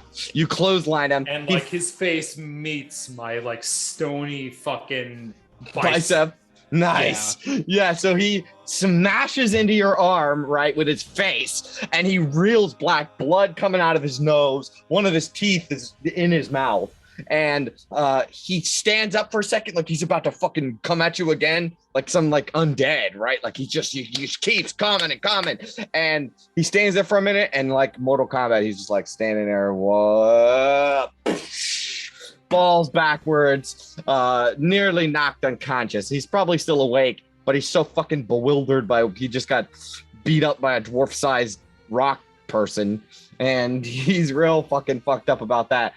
The bar fight still rages and now tumbles outside past you. So you are overwhelmed by people, unable to like finish any finished business that you had. I was just like trying to toss some people back into the barn to stay out of the cold. Yeah. Like if somebody gets they're like fighting thrown you. out, I just feel like I just people like, are pushing you out grab the them by way. the shirt and I'm just like, get the fuck back in there. Yep, and the bar fight begins to move outside. When you notice some of the other bars are also in huge fights and begin spilling outside to the outsides of the taverns. I fucking love this place. Yeah, good old Bremen. The bar fight is going to continue until you guys do anything different. However, it's now taken itself outside, and like people from Stones have come outside, and people from some of the other taverns are also making their way outside, fighting each other in the street, tackling lots of people on the ground. There's a bunch of unconscious people inside. There's smashed tables, smashed chairs, smashed bottles. You can see now why all the tables and chairs and shit have been put together 50 times. The door's been smashed in and out so many times that they don't even put heavy nails into the door anymore. They just let it fly off the hinges to save the door, you know? So is there anything else you guys like to do, or you want to try to just get out of the fight? I'll take out the ring of keys and a few of the gold pieces Yeah. out of the pouch, Yeah. and I'll see Quintus Avoiding. edging the walls, Yeah. and I'll toss in the pouch and be like, prize for our friend.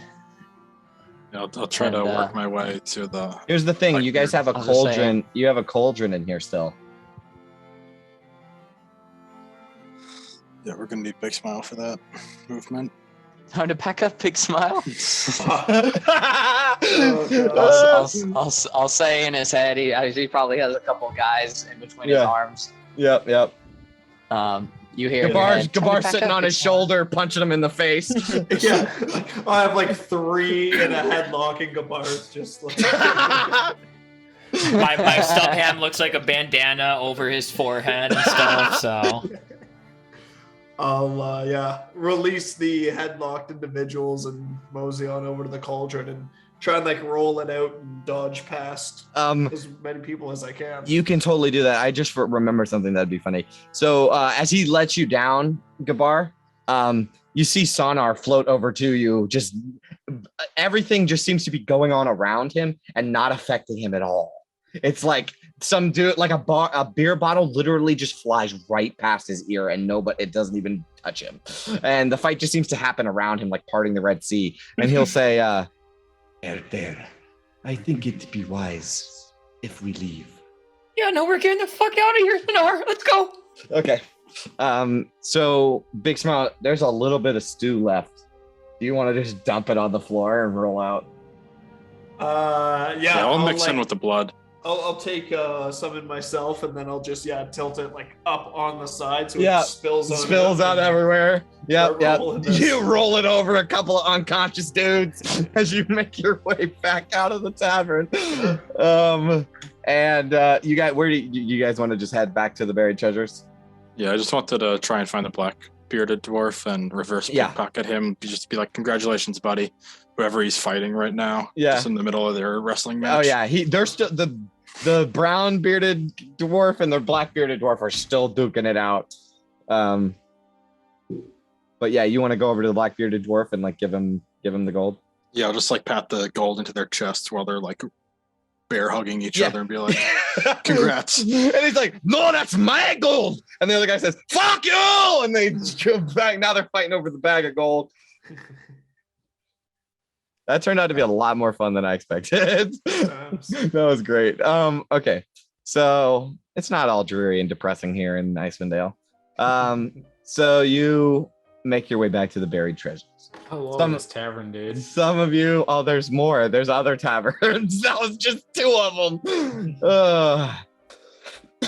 them. You do notice, however, that one of the taverns, the River's Mouth, does not have any people fighting in front of it. In fact, you see people fighting, heading towards it, right? And then both of those guys stop and move away from the River's Mouth to make sure that they're nowhere near it while they're fighting.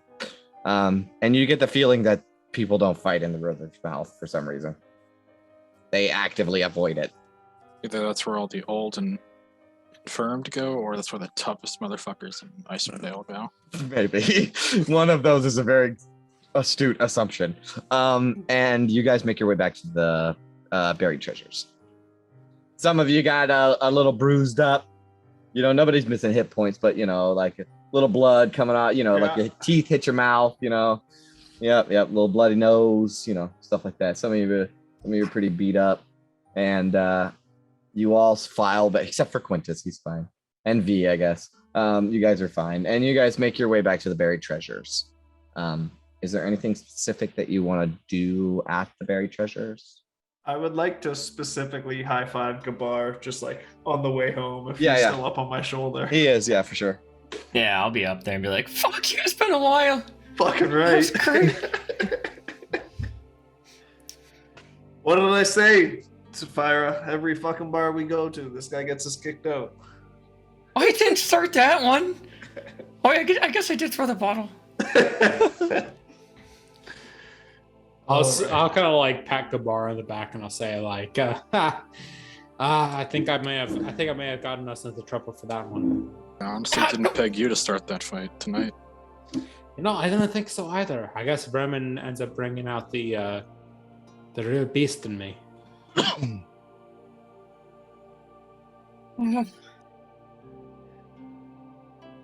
Yeah, V, are you gonna make Dapperfoot jealous talking to that big guy like that? What's the really gross guy's name? Southton. Southton. Yeah. Yeah. So V, is Southton gonna be jealous or what's going on? As long as he doesn't find out. And I'll give big smile like a devilish Wink. look. Ooh. I'm genuinely bewildered how you've kept that going this long, Bay. You know what? Same here. Anyways. All right. If we reconvene. Yeah, so here's the deal. You guys go back into the buried treasures. It's late, and you can see that Cora has a blanket over herself, and she's sitting on one of the sofas in the lobby when you guys walk in, and she's asleep. You guys just want to head up to your rooms? You have keys and everything. What are we doing with the cauldron? Just put it like in the stable outside or something? Yeah, you can. Or was. You can go back out to the stable and check on who's going to bring it. Let's say V and Big Smile head out there. Why don't both of you make a perception check real quick?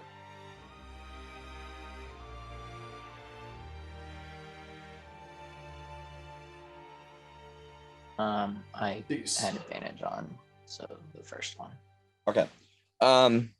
You do still hear like V. You hear coming from that stall that you were investigating before.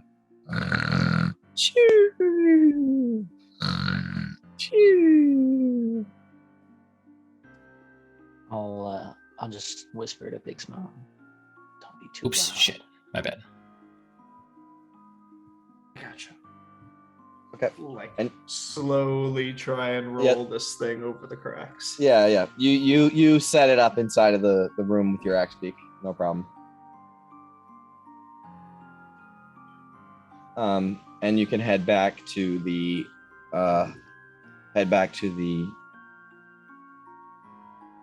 buried treasures. Yeah, I'll just like touch Wolfoon on your shoulder and wake her up and just be like, you alright? Do you not have a I'm room? so I sorry. don't I'm so sorry. Well, welcome back. I heard that you weren't coming, so I didn't make the stew.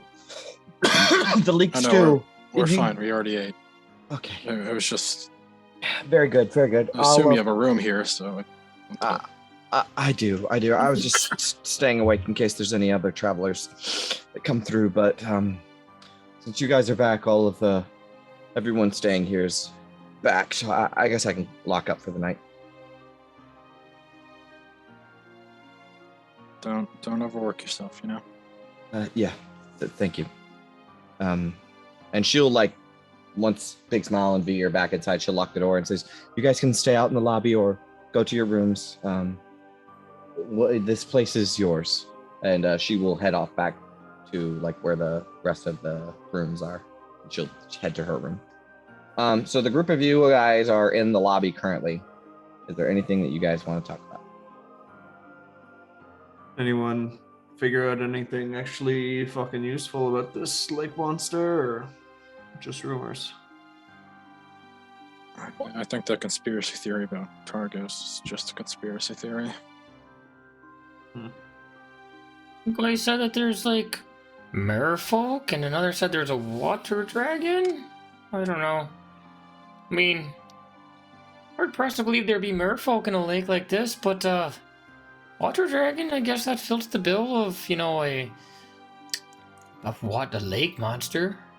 I think I overheard someone say whale at one point.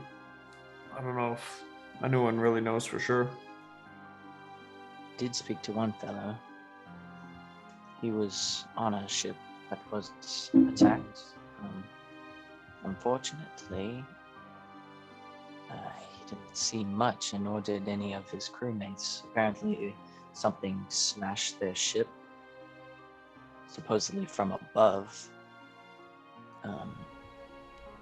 and it sank, and they all ended up washing up on shore. Did say nobody died, though, so I'm not quite too sure what to think about this. There's something out there destroying boats, at least. So what's the play? Do we just go out there ourselves, or A boat? We'd have to get a boat. We have a sailor. No, I mean, I can procure us a boat if we need it, but What about your friend Spyra? You said he was a fisherman. Is he going? Yeah, he is. I don't know if I don't know if he's exactly a welcomed figure in the Barroom fishermen, at the very least. He does have a boat, but you know that it's currently frozen in the harbor or on his island. His boat is frozen.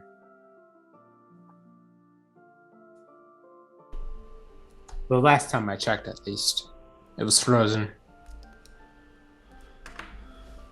Well, maybe if Gabar can get us one, we just go out ourselves. The other thing, when we're all tussling outside the bar, it seemed no one was going to River's Mouth. Maybe we could check in and ask around there. Maybe it's just the bad motherfuckers that roll there. Also, we didn't figure out who's died yet. I thought some people died from this lake monster.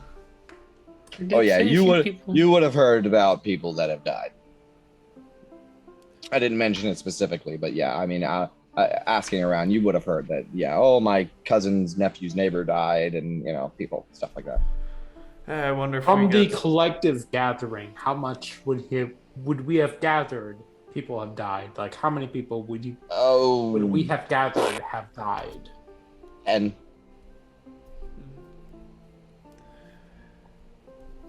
I mean, if we or at the very least gone missing. yeah, 10 or so over the course of a couple months. we try and get names and ask the family and see if they know anything more specific. I'm kind of just down to go out, but whatever you boys I think think is it's best. all hearsay at this point. Yeah. I don't have anything concrete till we see it for ourselves. But something you mentioned, Big Smile with a whale, got me thinking. If this is an ordinary animal, not some kind of dragon or monster, we might have another lonely one on our hands. think the children of Oro enchant another animal to be killing It's not because unprecedented. well, Bremen doesn't sacrifice humans, so Neither did Lonelywood. right. Maybe this is up to their doing again. We'll say this, a friend, or Sapphira's friend, Mr. Carter, he seems to have a few boats of his own that he, that go out on the lake often, fish, and supposedly nothing has happened to them. So maybe he was hiding something, or maybe this thing doesn't just attack unbeknowingly. Maybe they just haven't been attacked yet. Could be also. Well, I during the bar fight, I planned on compelling him to, take off all his clothes and walk home naked in the cold. But I mean, I could use the same magic to make him give us a boat. I think maybe. Well, in the middle of that fight, actually, he dropped these, and I'll take out a keyring. I'm not sure what they go to, but it could be a few boats. I don't know if they can keep them locked up or not, but at least he won't be able to get into his house tonight. Yeah. So what's the play then, drifters? Are we stealing a boat or procuring a boat by some means and then just hitting the river ourselves? I don't think we really need to be stealing a boat. I mean, I'm pretty friendly with, other fishermen. I can probably just talk our way onto one. Yeah, I know that guy's just an asshole. Yeah, I would really like to steal a boat myself, honestly. I just don't know specifically about- wanted to steal something from him. No, yeah, I'm totally cool with that, but I'm just saying back in Luskin, if you're caught stealing a boat, that's like a death penalty. I don't know what it's up here, but I'd rather not get caught doing that. No, I mean, I totally get it. I wouldn't want to do that either. It Maybe. keep a lot lower profile too for not stealing fucking boats. Yeah, maybe if you can acquire one, Gabar, or if we can see about Safira's friend getting theirs out. I don't know how frozen it is. Pretty But, friendly with other I might be fishers. able I'm to sure I melt can some ice. try that. If I can't find anyone to let us get on their boat, then that might be the next best option. All right. Well, why don't we hit the docks tomorrow then, and Gabar, see if you can work your magic for us first. We want to talk to your friend first, Sapphira. I probably should. I want to make sure he's at least safe. Yeah, I mean, I feel like you've been talking about him since we made our way, like, before East Haven. He's a good man. I just want to make sure he's safe. Somebody like that shouldn't be caught in this type of situation.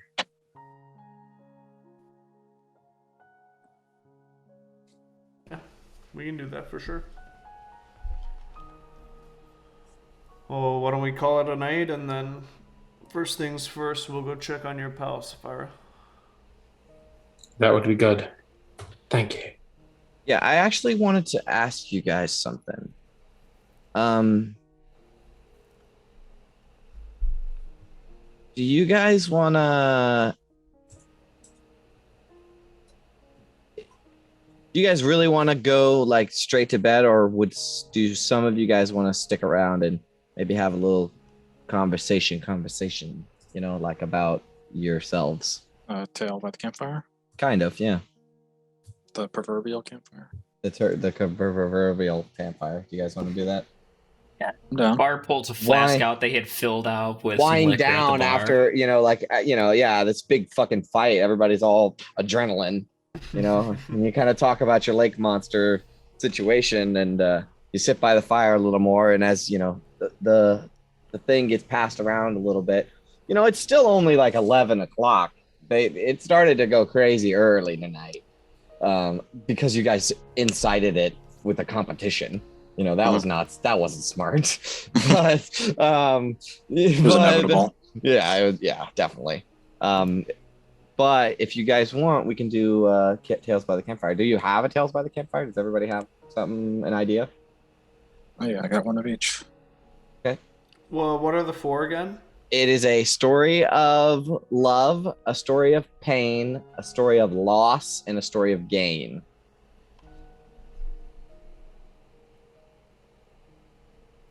You guys want to do it?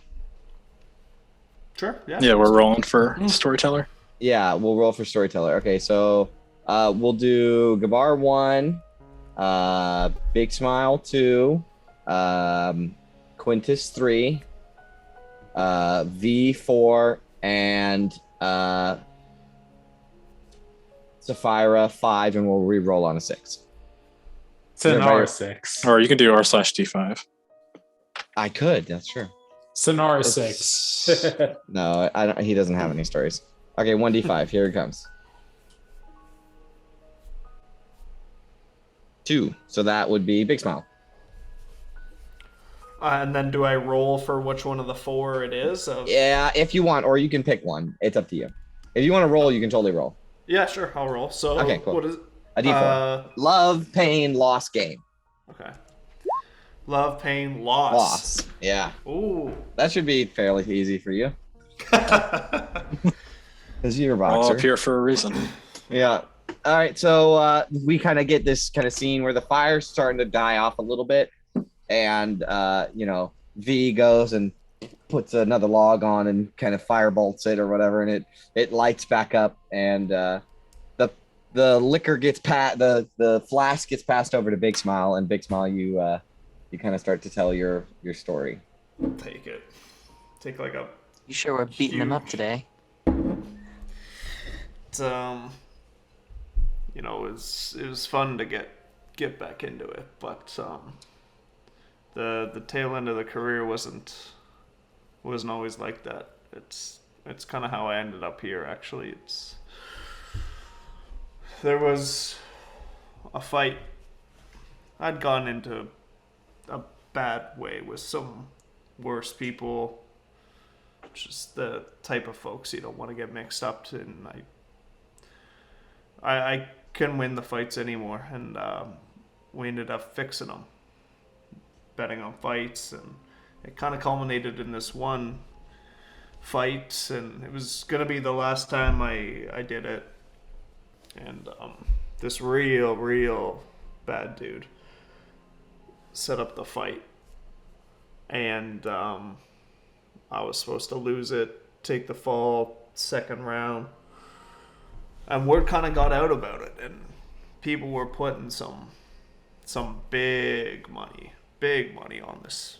And it seemed like by the time fight night rolled around, everyone fucking knew that I was going down. So I put all my money on me to win. And I knocked the guy out in the first round. And I won huge. But I only took that money because I knew I was losing everything I had, and I needed to leave it all behind. That was my last night, and in what's the super big city called again? Waterdeep. Is that what you're talking about? Waterdeep. Yeah. That was my last night in Waterdeep. Last time I passed by Luskin and home, I lost everything that night. I got the gold, but I didn't want to fight anymore. I didn't want the life anymore. I lost the stuff. I couldn't bang anymore. It wasn't the life I wanted to. I couldn't. So that's why I came up here. I double-crossed all those bad people who were the type of people, if you double-cross them, you don't end up in jail. You end up fucking dead. So I just kept going north, then going north, and till I came here.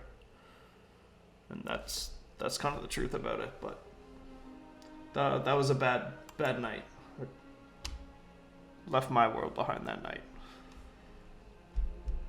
Must have made some powerful people pretty pissed off, huh? Yeah, I mean, I got a lot of money from it, but I burned a lot of bridges. I don't know if you guys know Xanathar's Thieves Guild, but I was mixed up with them in a big way. Amerigo is like the dude who was fixing the fights. Jarlaxle was another guy who had his paws in the pod, and both of those motherfuckers are bad dudes, man. Bad dudes. How long ago was this? 2 years ago, right before I came here. I thought I need to be honest with you guys about it.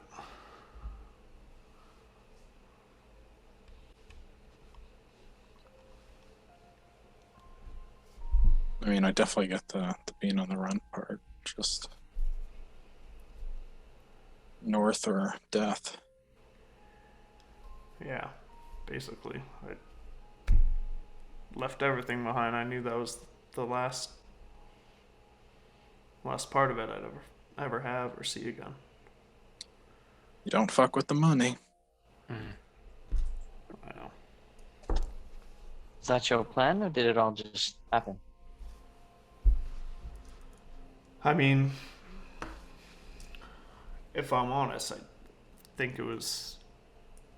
I like not being able to go back. It was kind of a self-sabotage thing, and I just hated myself for not being able to fight so much. I was willing to lose every part of that life before.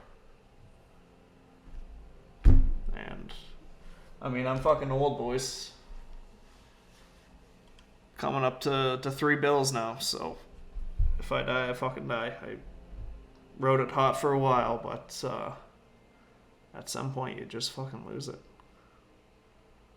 was a tough pill to swallow, and after I swallowed it, I said fuck it to everything and just rolled out.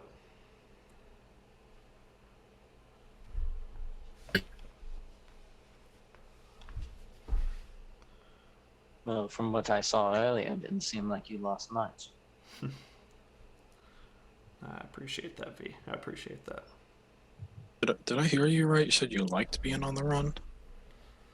I mean, at the time, I just hated fucking everything, man. I hated myself. I hated that city. I hated the scene, the fighting. It was the first time I felt good in a while when I just blew the bridge and headed up here. Dad's dead, baby. That I get, but That's dead, baby. it's the running that killed me, you know? I was looking over your shoulder. Never trusting anybody.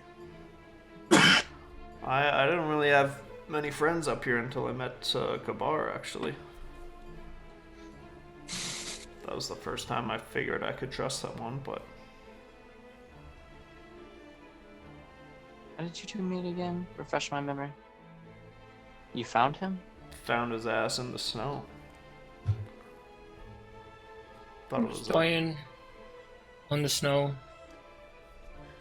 Brought me back. Just nursed me back to health.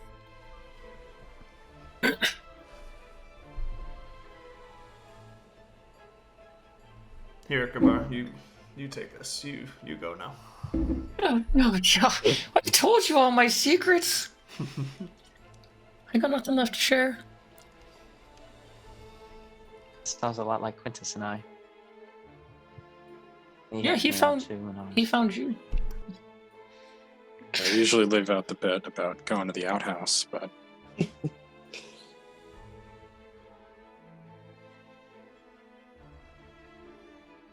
Yeah, I am fortunate for that. So I feel you, Kabar.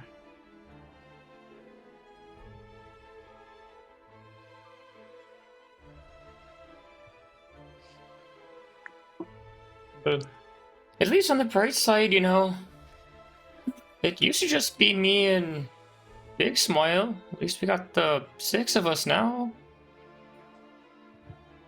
Some actual people we can trust instead of just being, you know, me and him, and that's nice feeling. I do trust you boys, and that's why I kind of want to be honest with you. I don't know how much heat there is up here, but I feel y'all have the right to know that something's chasing me up here, and y'all are good folks. I don't want to put you in harm's way here. Well, I was a little hesitant at first working for Lynn, hearing that she was some big bounty hunter down south. it's not like that. She's got principles. What happened with you and her the other night? You guys go way back or what? Yeah, I suppose I did never tell you guys how I met her. Note to self: write a new story of loss. Yeah, no, I mentioned I stole some back down in Baldur's Gate, but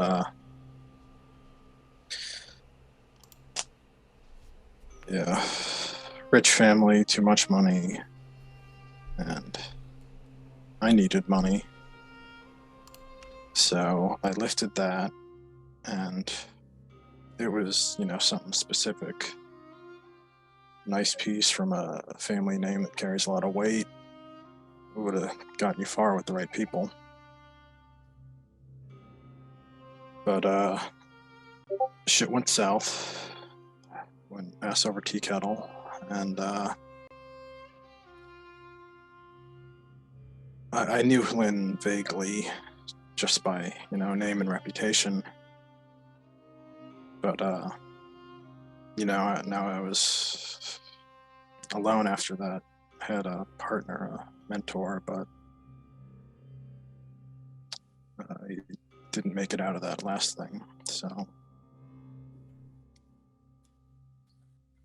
Lynn managed to bundle me up and get me out of the city then. And I had a bit of money that lasted me a few years, but that big chunk set you up for life thing I had was the only thing I had to pay to get out of the city.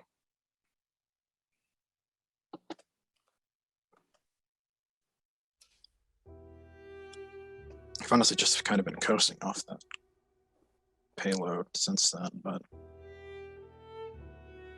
you can only be so smart for so many years with money before it just runs out.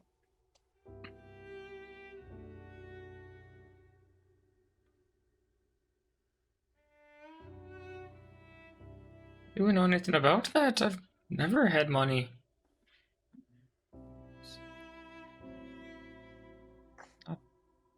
Even if you have enough to get you out or buy a house in Bryn Shander, it's not like that's not, something to be proud that you had. Well, money itself is not a point of pride. It's what you do with it.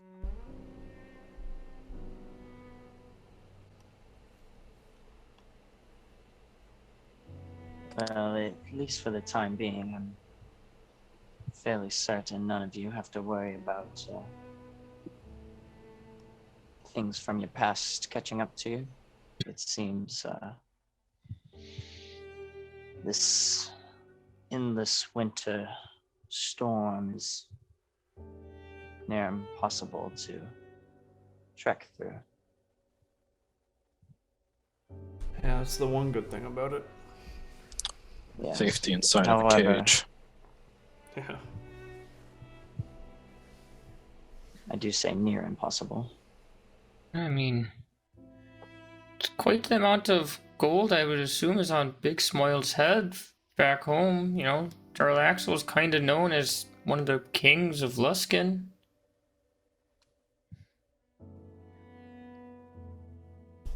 Burned He Waterdeep and I burned Luskan. Well, I mean, I don't know if this Xanathar fellow you speak of never been to Waterdeep, but all I know, Jarlaxle, he would string you up even if it cost him gold out of principle. Would I know who any of these people are? Make a history check. All right, cool. I feel like I would have spent I some don't time think in I Waterdeep would, in but I my- just wanted to double check. Make a history check. 12. Oop, wrong one, but same bonus. Oddly 12. above average for Sapphira. You rolled a 10 and then a 12. No, I just rolled 12. Actually, why did I roll twice? I don't know. The first one was a 10. I'll say 10. I'll say 10 then. Yeah. So, Sapphira, you've heard of Jarlaxle. You've heard the name before, but you don't know what it means or who that is or anything about it. Quintus, you've heard the name Jarlaxle and you've heard the name Xanathar. You don't know who they are, but you've definitely heard of it before. And I think, Quintus, you can probably get that, that they're not good guys. Yeah, I can gather stuff based on my own experience, but I don't know who they are. Well,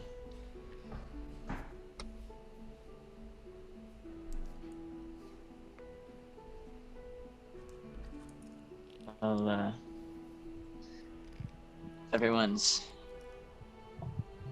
sharing stories, I guess I bring up the winter because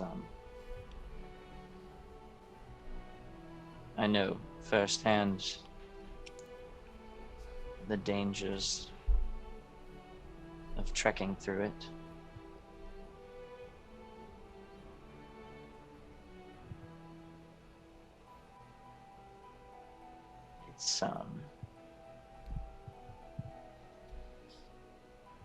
It's quite as bad as they say.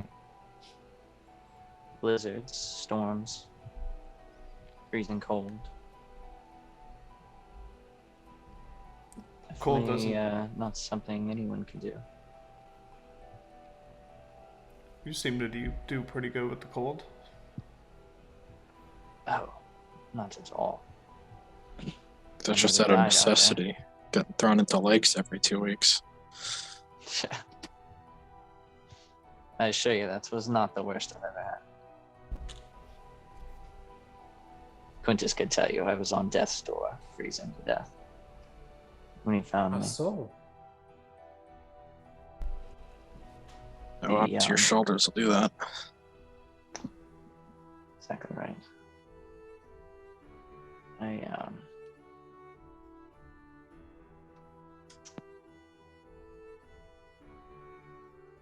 I was able to trek through it, you could say. I was on an excursion, a mission. Quintus knows all about this. I told him when he nursed me back to health.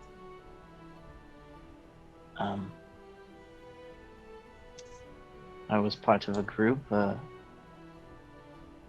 merchant group, a bunch of Caravan. yes, a caravan of merchants and mercenaries, and everyone put a group together out of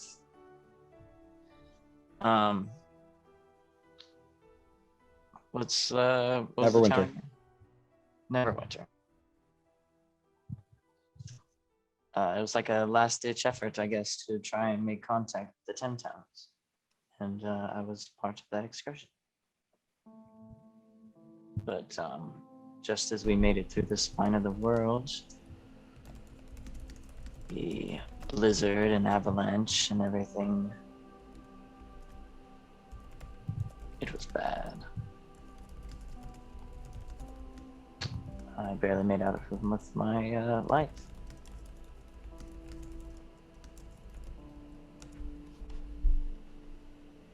Got hurt. That's how I got this. And I'll point to the scars on my face.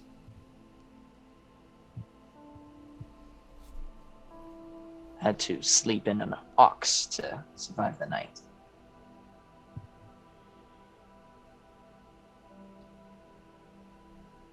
It's like a cross-shaped scar, isn't it? Yeah, it's just like a burst. Everybody telling their backstories now. How'd you get from there to being dunked in a lake? Well, Well, not so much a lake, but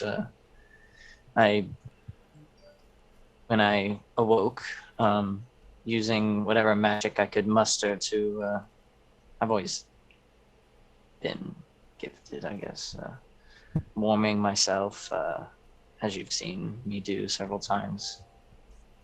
I was bleeding, freezing. I just followed the only barely visible path that I could, and it led straight to Brinshander.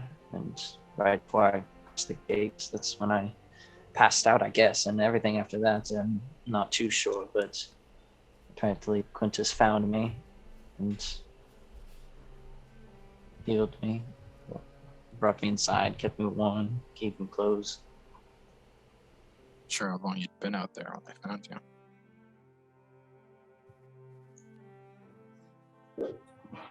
What? wasn't sure how long you'd been out there when he found you. Oh, yeah. I'm not sure either. It was dark when I got there.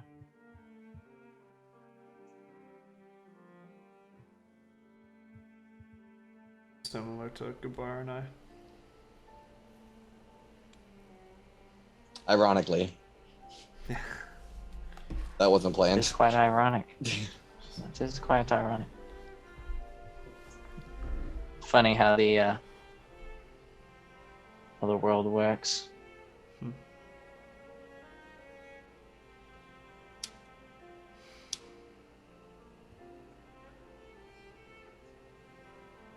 Anything else? You guys reminisce in a solemn silence for a while until the first one of you decides to head to bed. A couple swigs later, the next one of you, and the next one, and the next one. Who's the last to go to their room?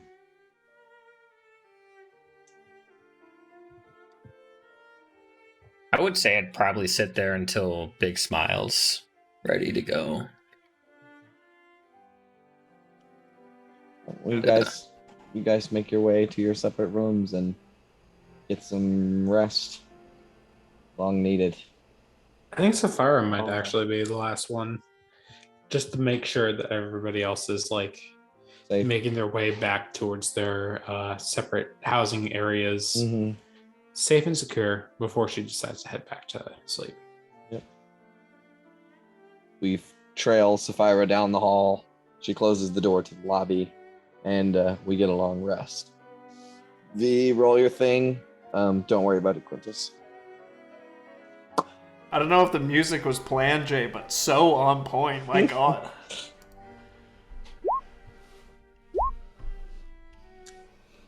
Nice.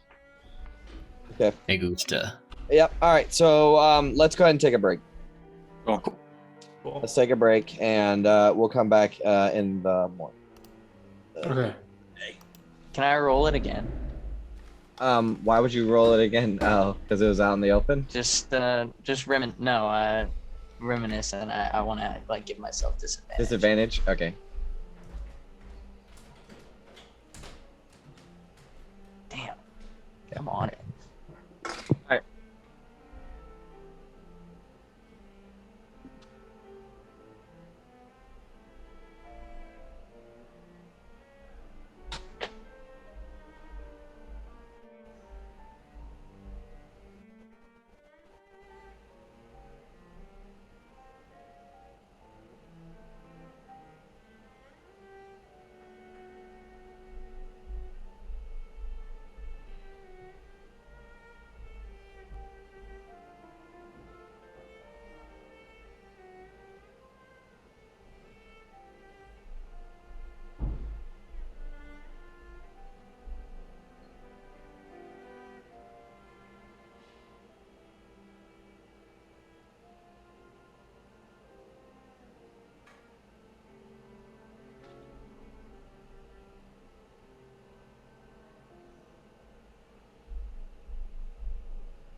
we probably still got a few sessions, but you guys thinking about 4th level spell choices yet? Nope. All right, spell preparer. I don't even think about any spells other than 1st level until 5th level. If that makes sense. Yeah, I mean, really until I get to, because we gotta go through 4th level still, Yeah. and then 5th level is when I'll access the next level of spells. So, I might grab that one first level spell. Silvery barbs. Yeah. I was thinking about that in the future, but I don't have like the options to swap stuff out now because swapping out Cure Wounds for Healing Word for sure. Mm-hmm. That's a good choice. I was really worried about like bonus action coming with Inspiration, but I don't know. Maybe Jim's glowing I have a coin. lot of reactions.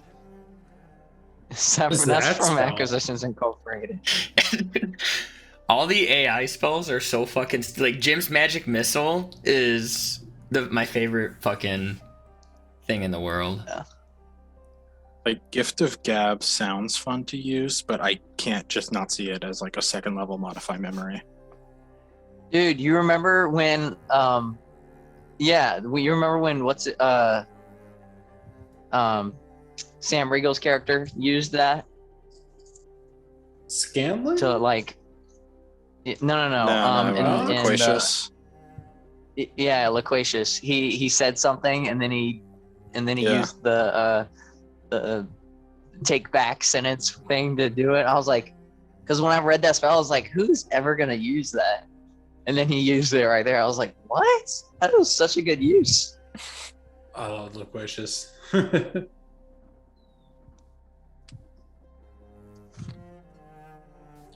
I have an idea for if anybody ends up falling down during battle. For if anybody ends up like going down during battle, like I would just go. Oh my god. I forgot I had that thing. Kazoo? It's a slide whistle. Slide whistle? Yeah. I mean, like if we ever end up healing anybody, then I would just go.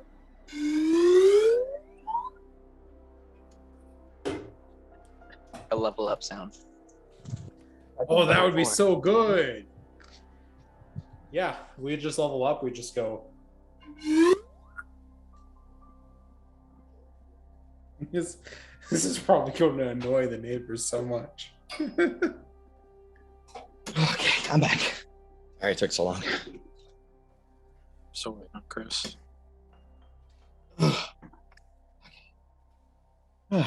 Maybe a good little locate object. That's always a solid one to have, right? I think so.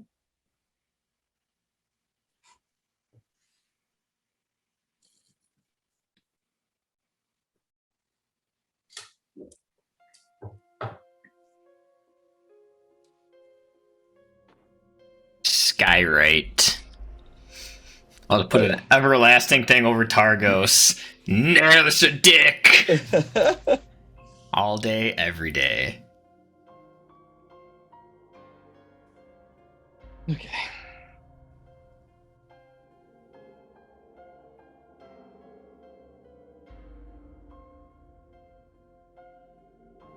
Yeah, I don't know. I haven't really thought too much about the next couple of spells I'll be taking. Should look into that.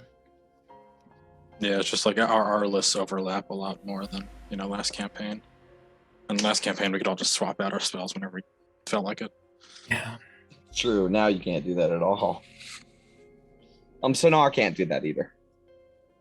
He can't swap out his spells either. Would I know the extent of his spellcasting capabilities in case he asks me what to do in combat, then I have something more like, oh, just go do this, so that I can see. He has second level spells. Basically, Moonbeam is his big one. Let me see real quick. He will reserve using his blinding glare thing for himself. Like he'll use that when he wants to use that. Yeah, that's fair. Yeah. But like he'll use that if something's fucking you. But basically, he has Moonbeam and Lesser Restoration. If he needs to, he has Wither and Bloom. And he's got like Protection from Evil and Good, Cure Wounds, Sanctuary, and Bless. He does have Bless. Oh, he's got Bless? He does. Oh, hell yeah. Between Sapphire and him, we can bless the whole party, too.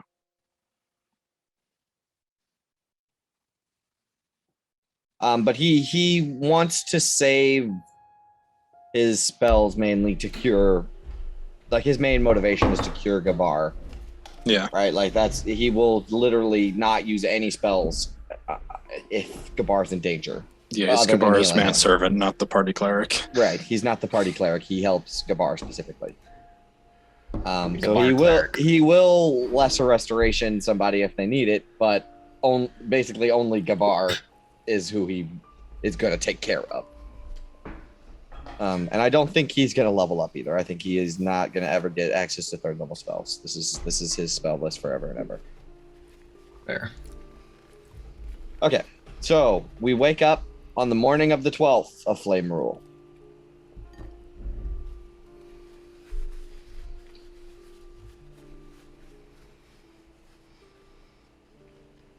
You smell some sort of cooked ham when you awaken.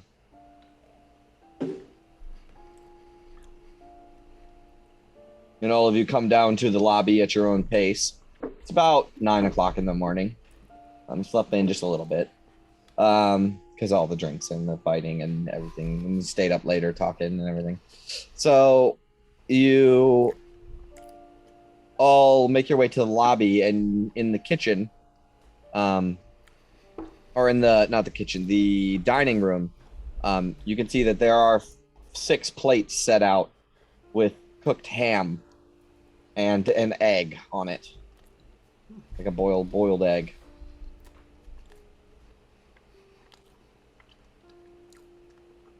Yeah, I'll go down and start walking. Yep. Cora says, I hope this is all right. The meal that I prepared, it's ham and an egg. We don't have many eggs around here, but it's the best that I could do. Give a thumbs up as I'm like shoveling it into my face. Yep. She says, your tall friend there, he doesn't want to eat? He's intermittent fasting, you know. I need not sustenance to survive. Oh, okay. Very, very good. Very good. I'll lean over. I'll toss his egg to V, and then I'll take some of the meat. She stares strangely at your friend who just said that he doesn't need sustenance to survive. And we're just like unfazed by Yeah, it. question it. Yes, of course. I'm sorry. I didn't mean to pry or anything.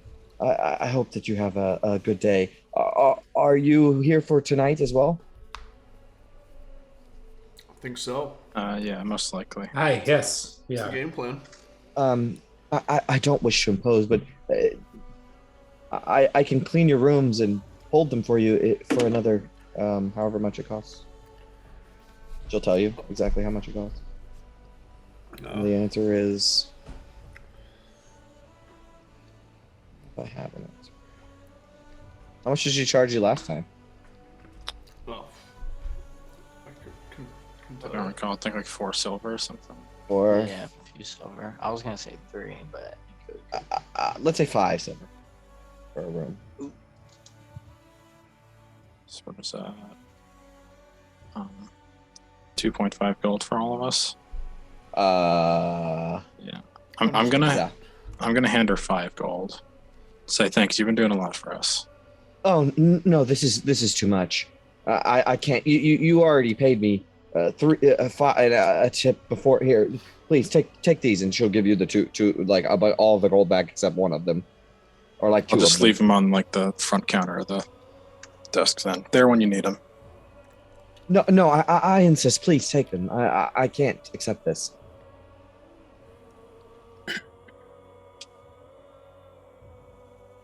All right.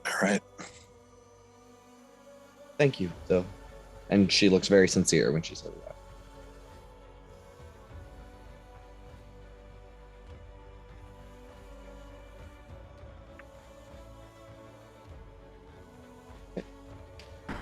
What would you guys like to do next? I believe we are to see Sapphira's friend. Yeah. Oh, right. Nolan. Yes. You know how to get there, Sapphira?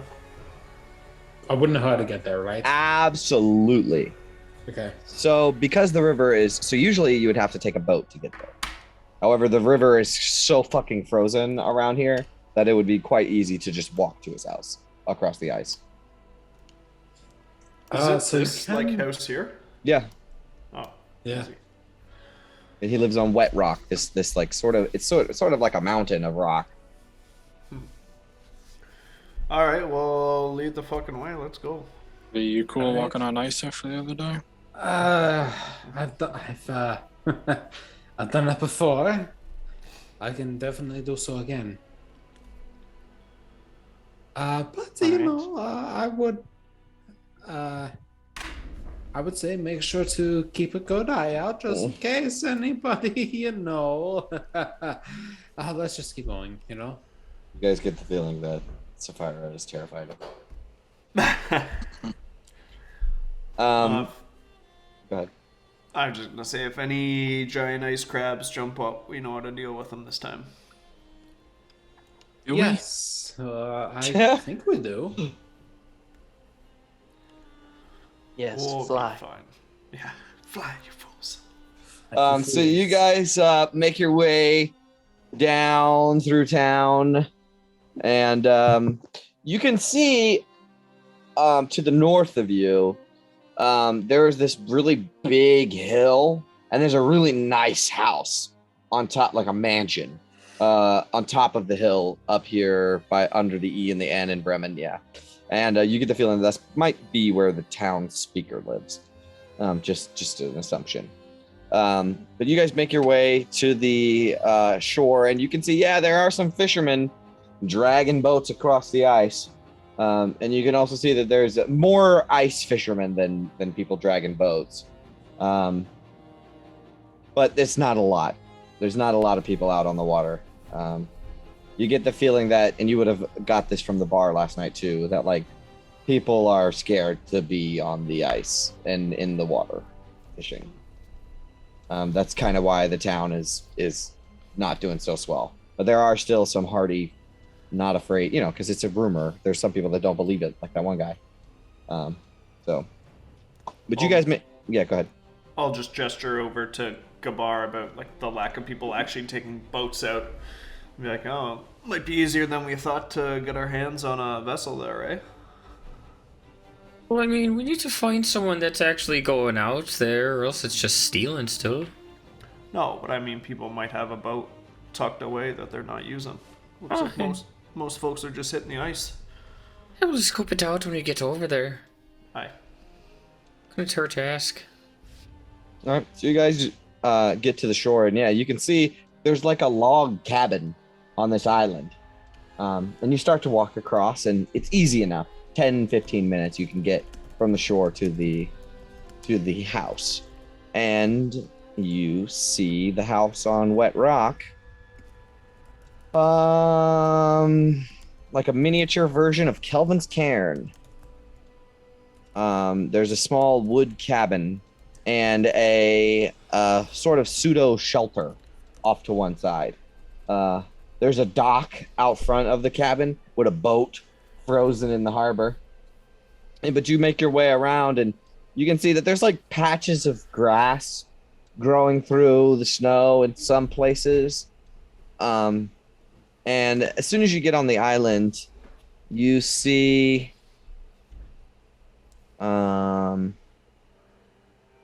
6 goats. Just chewing on the grass. Come on, fellas. Yep. You kind of push past them, and you can also see that on the other side of the cabin, there's a black horse, like a big horse. It's like a Clydesdale. It's got those fuzzy feet, and it's a big, meaty. This horse could be like a battle horse, like a war horse. But it's unkempt. Its hair's all fucking tangled up. It looks rough, but it's black and it's all black except for like a little bit of white around its hooves. And you would recognize Sapphira. You would recognize this horse to be Arabeth de Tilmaron. No, he just called her Arabeth. But you know that this horse, she's named after a legendary half-elf paladin of Tyr named Arabeth de Telmaron. Okay. That's who he named his horse after. I'll kind of reach my hand out and I'll say to it, easy there, Tyr. Easy there, Arabeth. Easy there. Yeah, and it kind of, neighs at you, and you can pet it. And you see that behind the island, out on the ice, there's a man sitting on a bucket, ice fishing.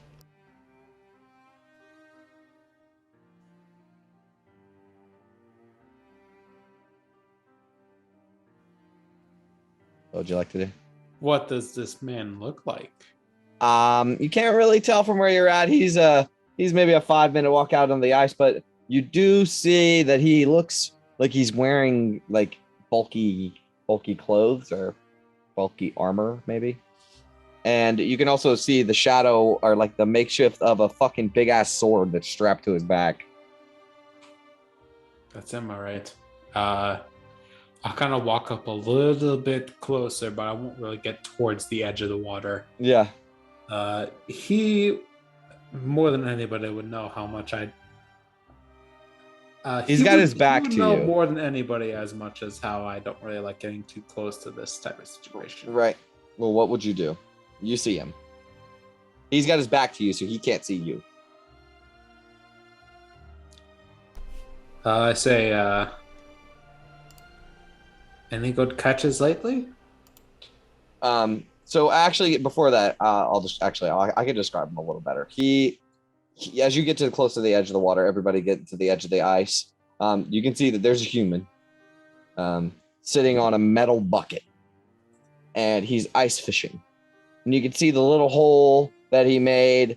The ice that he took out of the hole is sitting next to the hole, and there's a big ass saw on the ground next to him. And there's about 7 ale bottles around him. And there's one on his lap. He has a fucking big ass sword strapped to his back, and he's wearing full metal armor, pauldrons and everything. He's got a fucking really nice like cloak, not a cloak, but like a cape that turns into a scarf and a cape that goes over his back and stuff. And this dude is all decked out in perfect metal armor with a big ass sword on his back, sitting on a bucket fishing. I think as soon as Sapphira said that too, she immediately thinks to herself like, oh gods, why did I say that? Yeah, so as you say, oh, any good catches, he jumps up and with one quick motion, quicker than you'd think this guy is able to make, he draws the greatsword out of his back, right? And you get he wheels around, and you all see a human. I'll show you the art, but he's not as kempt as he is in this art, right? In this art, he's got like, this is what he looks like when he looks good. Right now, his hair's grown out. He's got a scraggly black beard. So he's got all white hair and a white mustache that's like overgrown, but he has a black beard that's like starting to scraggle out of his face, but that's probably not his usual look. Again, full plate armor, pauldrons, and he draws out this fucking greatsword. And this thing is huge. It's nearly as tall as he is. And it's like fucking 8 to 10 inches wide. It's like this fucking wide. And all along the side of it is like this stained glass sort of pattern on the inside of the blade, as if stained glass has been set inside of his sword. I'll show you 2 handouts, one of his sword and one of him. As you see, Nolan Greaves, a good friend of Sapphirus. Let's see if I can find his handout. He might be in Bremen. Yeah. Here's Nolan Greaves. Again, I say he looks really nice in the art, but he does not look like nice right now. He's not as kempt. And then here's his sword. The sword is so fucking cool. Let's see. Yeah.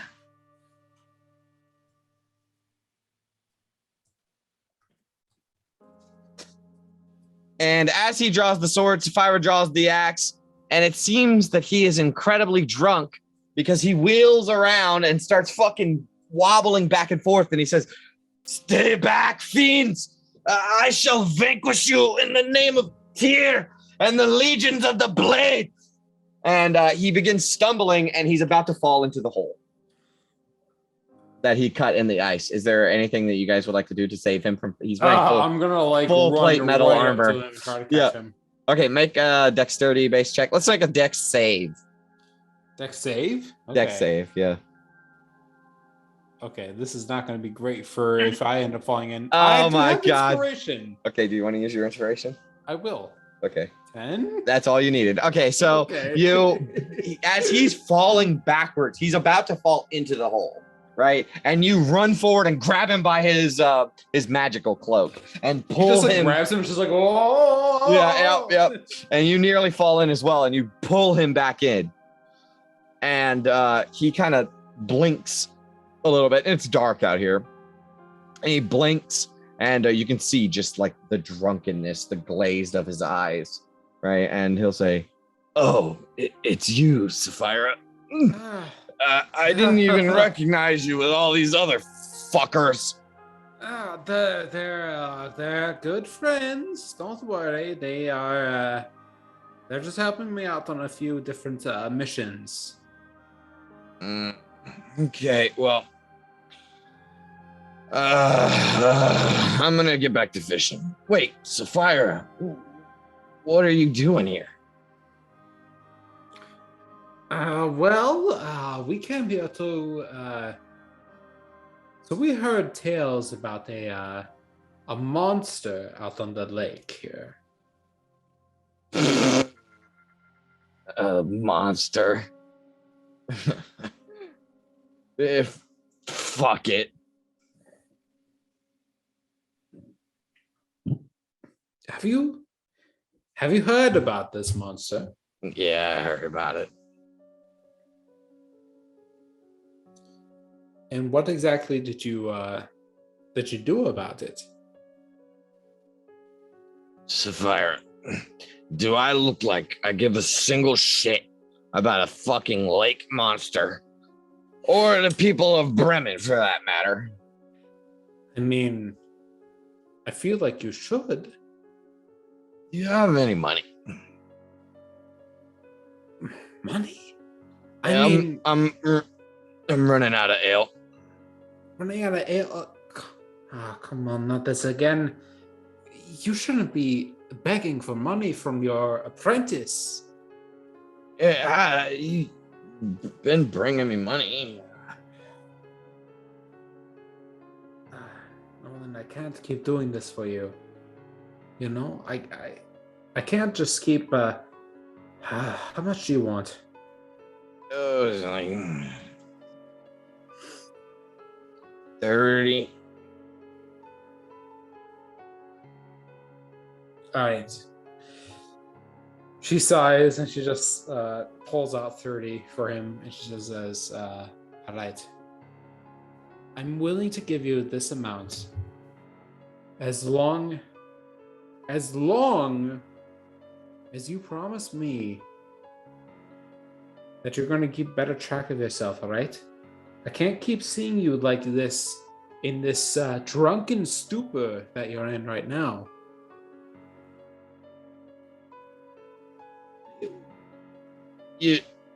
Yeah. He just grumbles to himself. He sticks his hand out. What was that? You are my apprentice, okay? You do what I say. Yes. Give me the gold.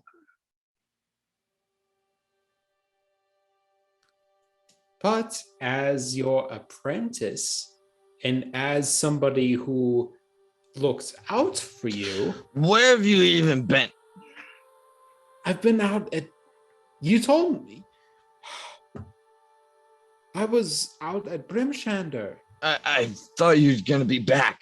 You said every 10 days. It's been 10 days. Well, I've been busy. Okay, I've been busy. All right. Oh, you and your friends over there. Listen, but it's not like that. We've He looks over at the group of you. So you're some tough adventurers, are you? Do the fish usually fight back? Why are you so heavily armored? This standard issue. To the legions of the blade. Is all the booze standard issue too? Or, What was that that? on Legion you? of the Booze? You think you're some tough adventurers, don't you? Don't you?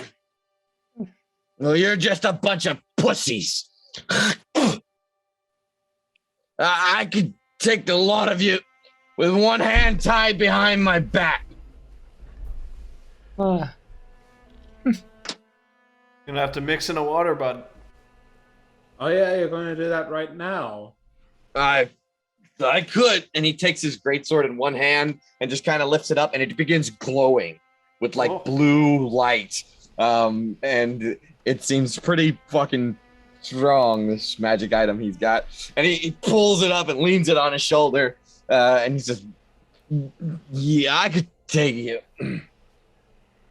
Oh yeah, let's see a swing now. All right, try to swing at them. Try to be the bigger man here.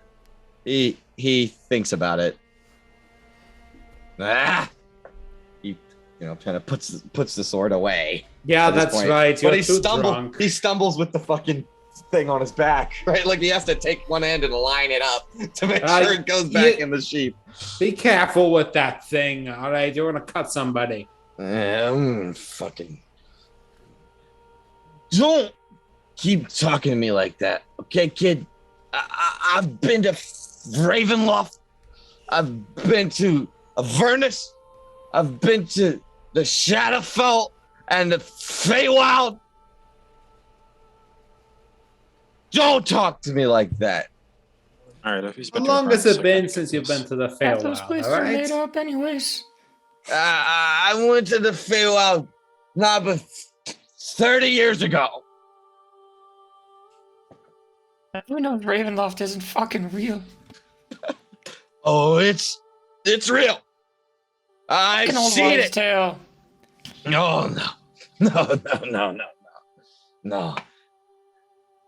You ever looked into the eyes of Strahd von Zervich?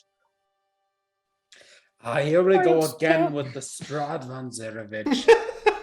Listen, it's been years, all right. I think he has more information. So what, do we just come out here to give your fucking mentor some more drinking money, or is there a purpose to this visit? What the fuck are we doing here? Gotta lock Meister Nick's golden killing, and this Yeah, guy's yeah. too busy I feel getting like you drunk. guys laying it on thick, but I mean, yeah, I kind of expected, a bit more from your friend. Listen, I've closed a portal to the abyss, opened by a lich and a cult of Orcus. Okay, I fought Oh, yeah? elementals and slotty and beholders and nasty fucking illithids.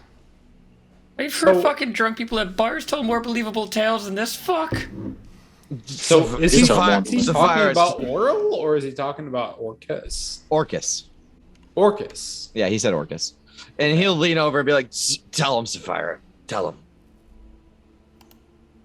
I know all this to be real, right? Fuck yeah, 100%. All right, I will say to You the have others- no doubt in your mind that everything he's saying is completely true.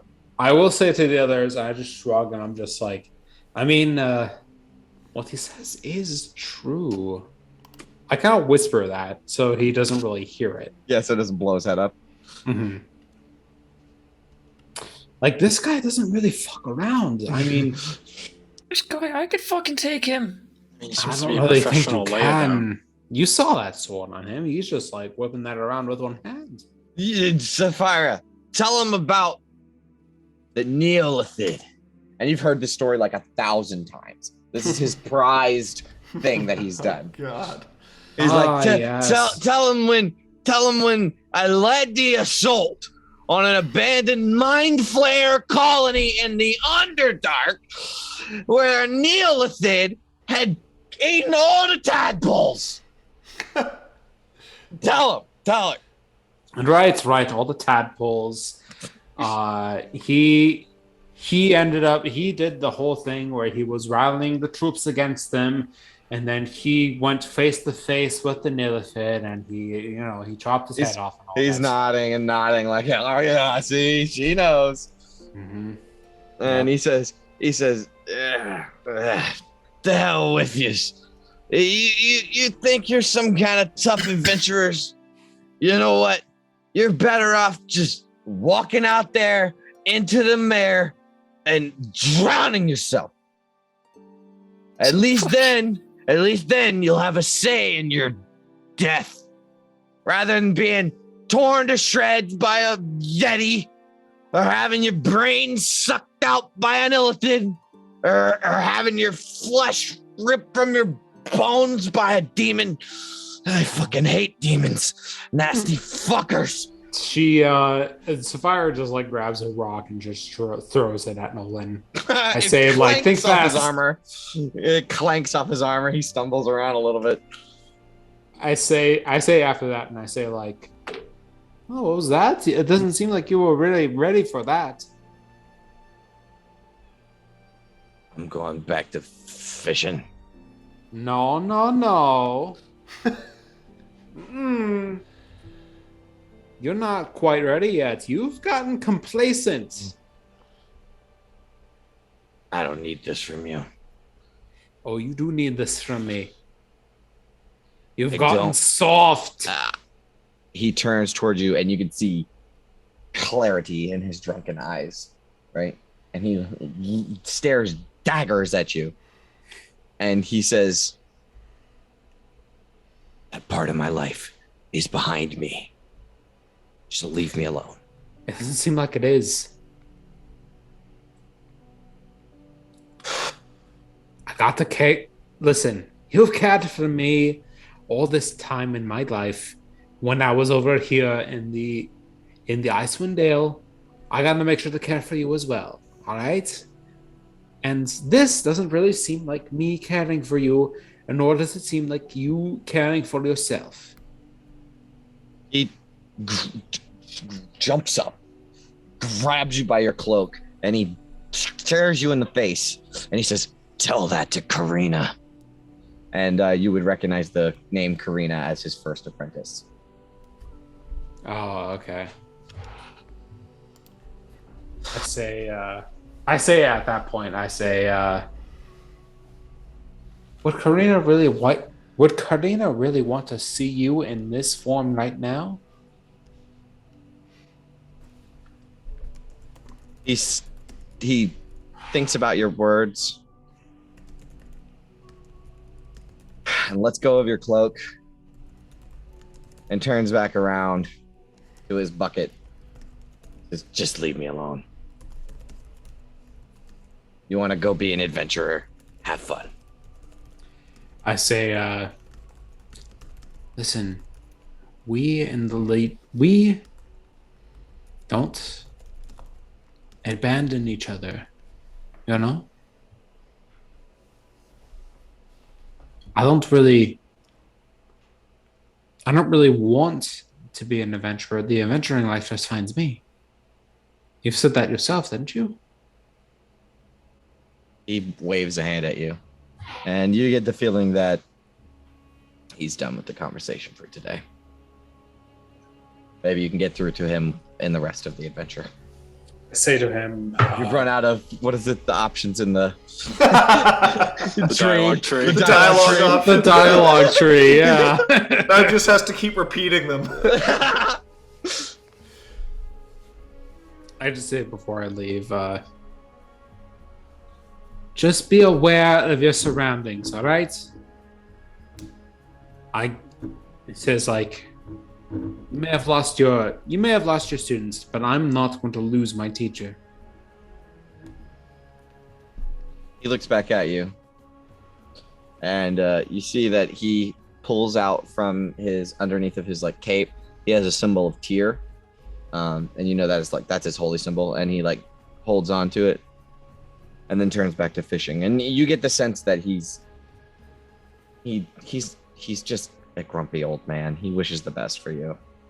He's just mad and mean. He's seen some shit. He's a Vietnam veteran, you know. Getting Lieutenant Dan vibes. Lieutenant Dan, yeah. I got Soldier Boy from the boys. From Oh yeah. Oh, Oh yeah. my god, so good. So good. So good. I just finished that. But yeah, definitely kind of like that too. Jay, we should give you inspiration for that acting, man. That character was awesome. That was a good character. Man, if Jay got inspiration every time he did shit like that, I just always have advantage. All right. So, is there anything specific that you want to do? Basically, you know he's okay. You gave him a little money so they can buy some food. You know, because he was I really should probably mark that off of my. yeah, please. It's 30 gold, which is a lot, but he will That is a survive. He will survive. And you also got the sense that he knows about the lake monster. It is purposefully doing nothing about it. Maybe one day you'll get through to him, but not today. Yeah, I suppose at that point, like Sapphira would kind of just like turn back around, and like she's kind of like firm in her stance, and like as she turns around, she kind of walks back towards the party. She just exactly like that. Just like a lot of the weight just kind of like lifts off her shoulders, and she just feels done with this situation. take it that's not the expected outcome. Actually, it is the exact outcome that I expected. Well, that's worse. Give Sapphira a pat on the back and say, did good, kid. So does that mean we can take his boat? You know, back when I was in Probably not. back when I was in the Brotherhood, when like the new students they would fuck up, then during a rainstorm they would send them out there with the mop bucket and tell them to mop up the rain. And this was a bigger waste of time than that. Let's fucking go.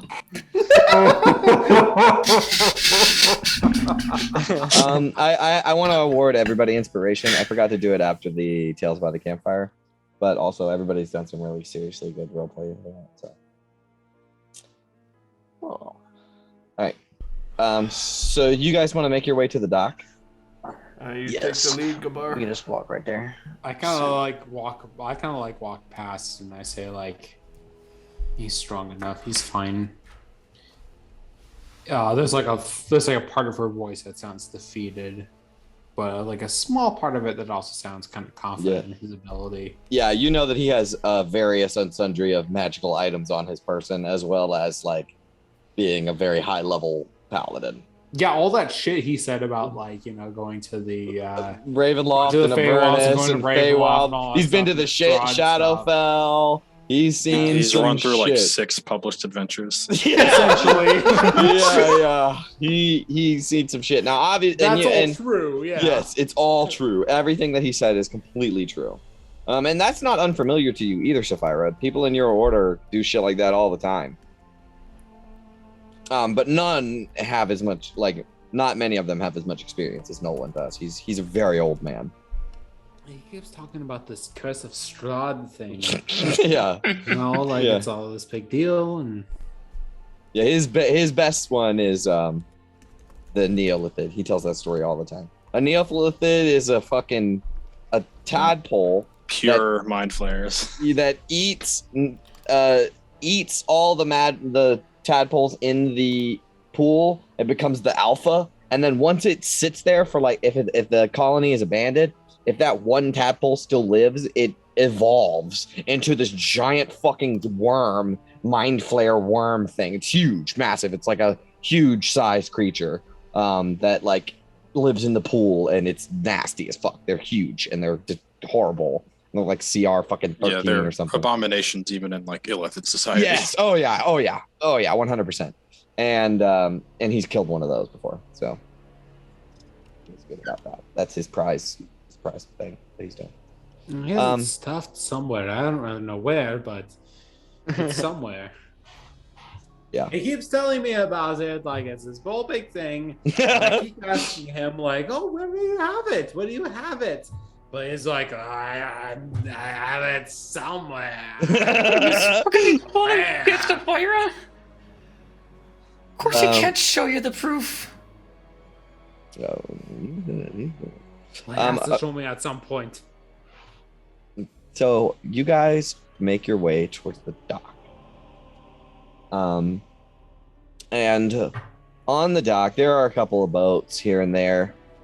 However, you see standing on the docks in between a pair of boats is a stout humanoid in cold weather clothing.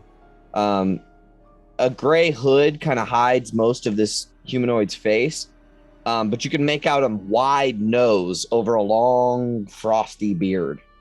The figure is kind of just standing there, stomping his feet, and he spots you and waves you guys over. And he says, "Good, you're here. Get to it, you ingrates.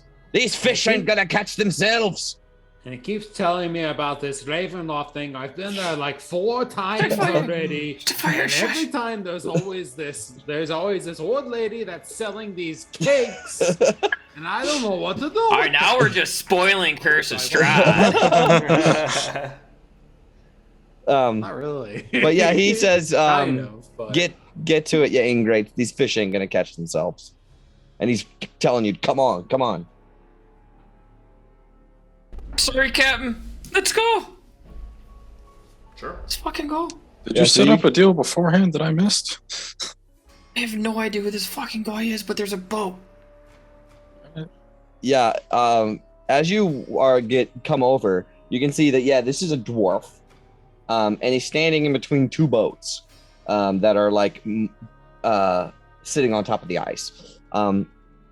The boats are named the Burly Ram, and the Pronged Goat.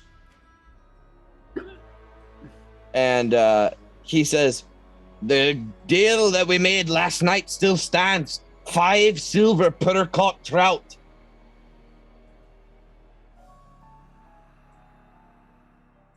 Yeah, 5 silver, like we agreed last night. Did you say it was 6? Make a deception check.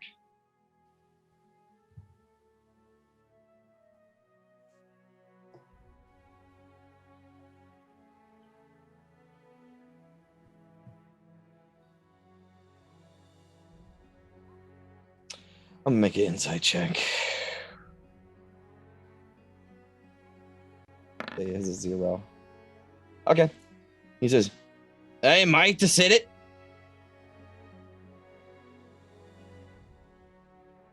We have a deal. All right, well, get to it, you ingrates. And you can see there's like fishing gear and stuff all inside the boat. And also what you see is the boat called the Pronged Goat. It has a large section of like the front of it that it's like a semicircle of shattered wood that has been taken out of it. Why don't everybody like make a survival check or a nature check or I'll allow perception. Hey, natural 20. Wow.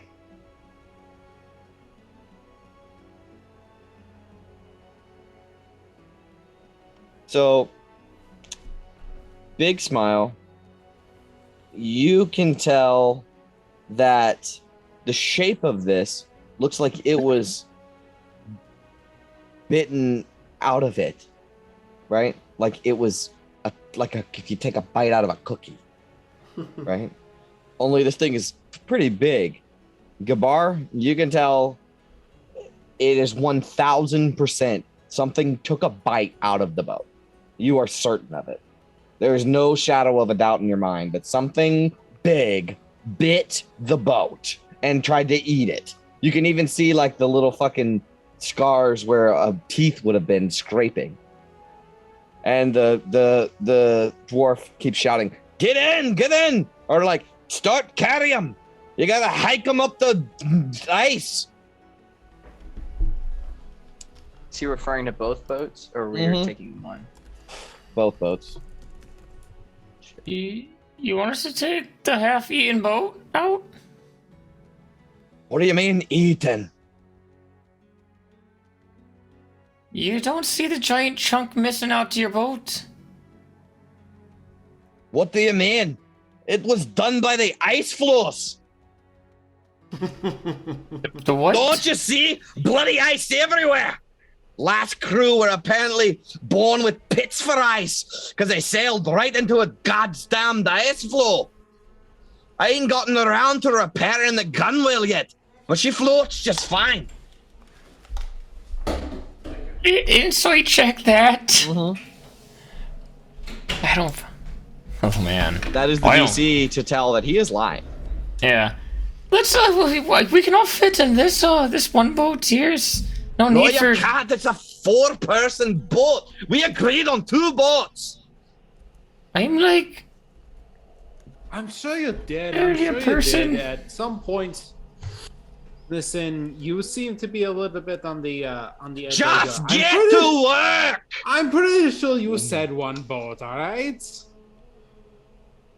Let's just take You the boat and said just fucking one ditch it at boat. the edge of the ice. Right? Don't need a fucking. It took all of us to carry that one boat. You hear behind you footsteps approaching on the creaky dock, and another figure, covered head to toe in cold weather clothing, appears. Not appears, but like walks in behind you. The figure kind of wags a gloved finger at the frosty bearded dwarf. "You have no honor, Barabor," this figure says, pulling down a wool cover on their face, and you can see that they're a half elf. It's hard to tell. Like they have androgynous features on them, and they say, "You're sending these innocent people to their deaths, and for what? A few fish?" And the dwarf kind of puts up his hands and says, "Pay no mind to this rambling fool. Get to work."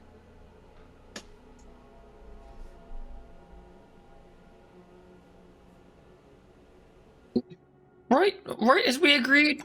2 boats. Just fucking ditch it. And this boat, these are smaller boats than the skiff. Yeah, they're that we rowboats. took, right? Yeah, they're Yeah. rowboats. So could the group of us take both of them? Yes. Okay. Yes, but the figure that's standing behind will say, "Wait, don't go just yet. He didn't tell you that the boat there, it went out with 3 fishermen yesterday and floated back empty with a bite taken out of it." Yeah, no, that's why we're going out. Oh, we can see that. The dwarf begins cursing in Dwarvish. Do any of you speak Dwarvish? I do. I do. He's saying, "Fuck this motherfucker. Shut the fuck up," in dwarf, but like under his breath. And he says, "It's no matter. Just got to work." And he storms off. Oh, somebody's cranky. The half-elven figure will say, "I'm beginning to get the feeling that Barrelbore doesn't like me very much."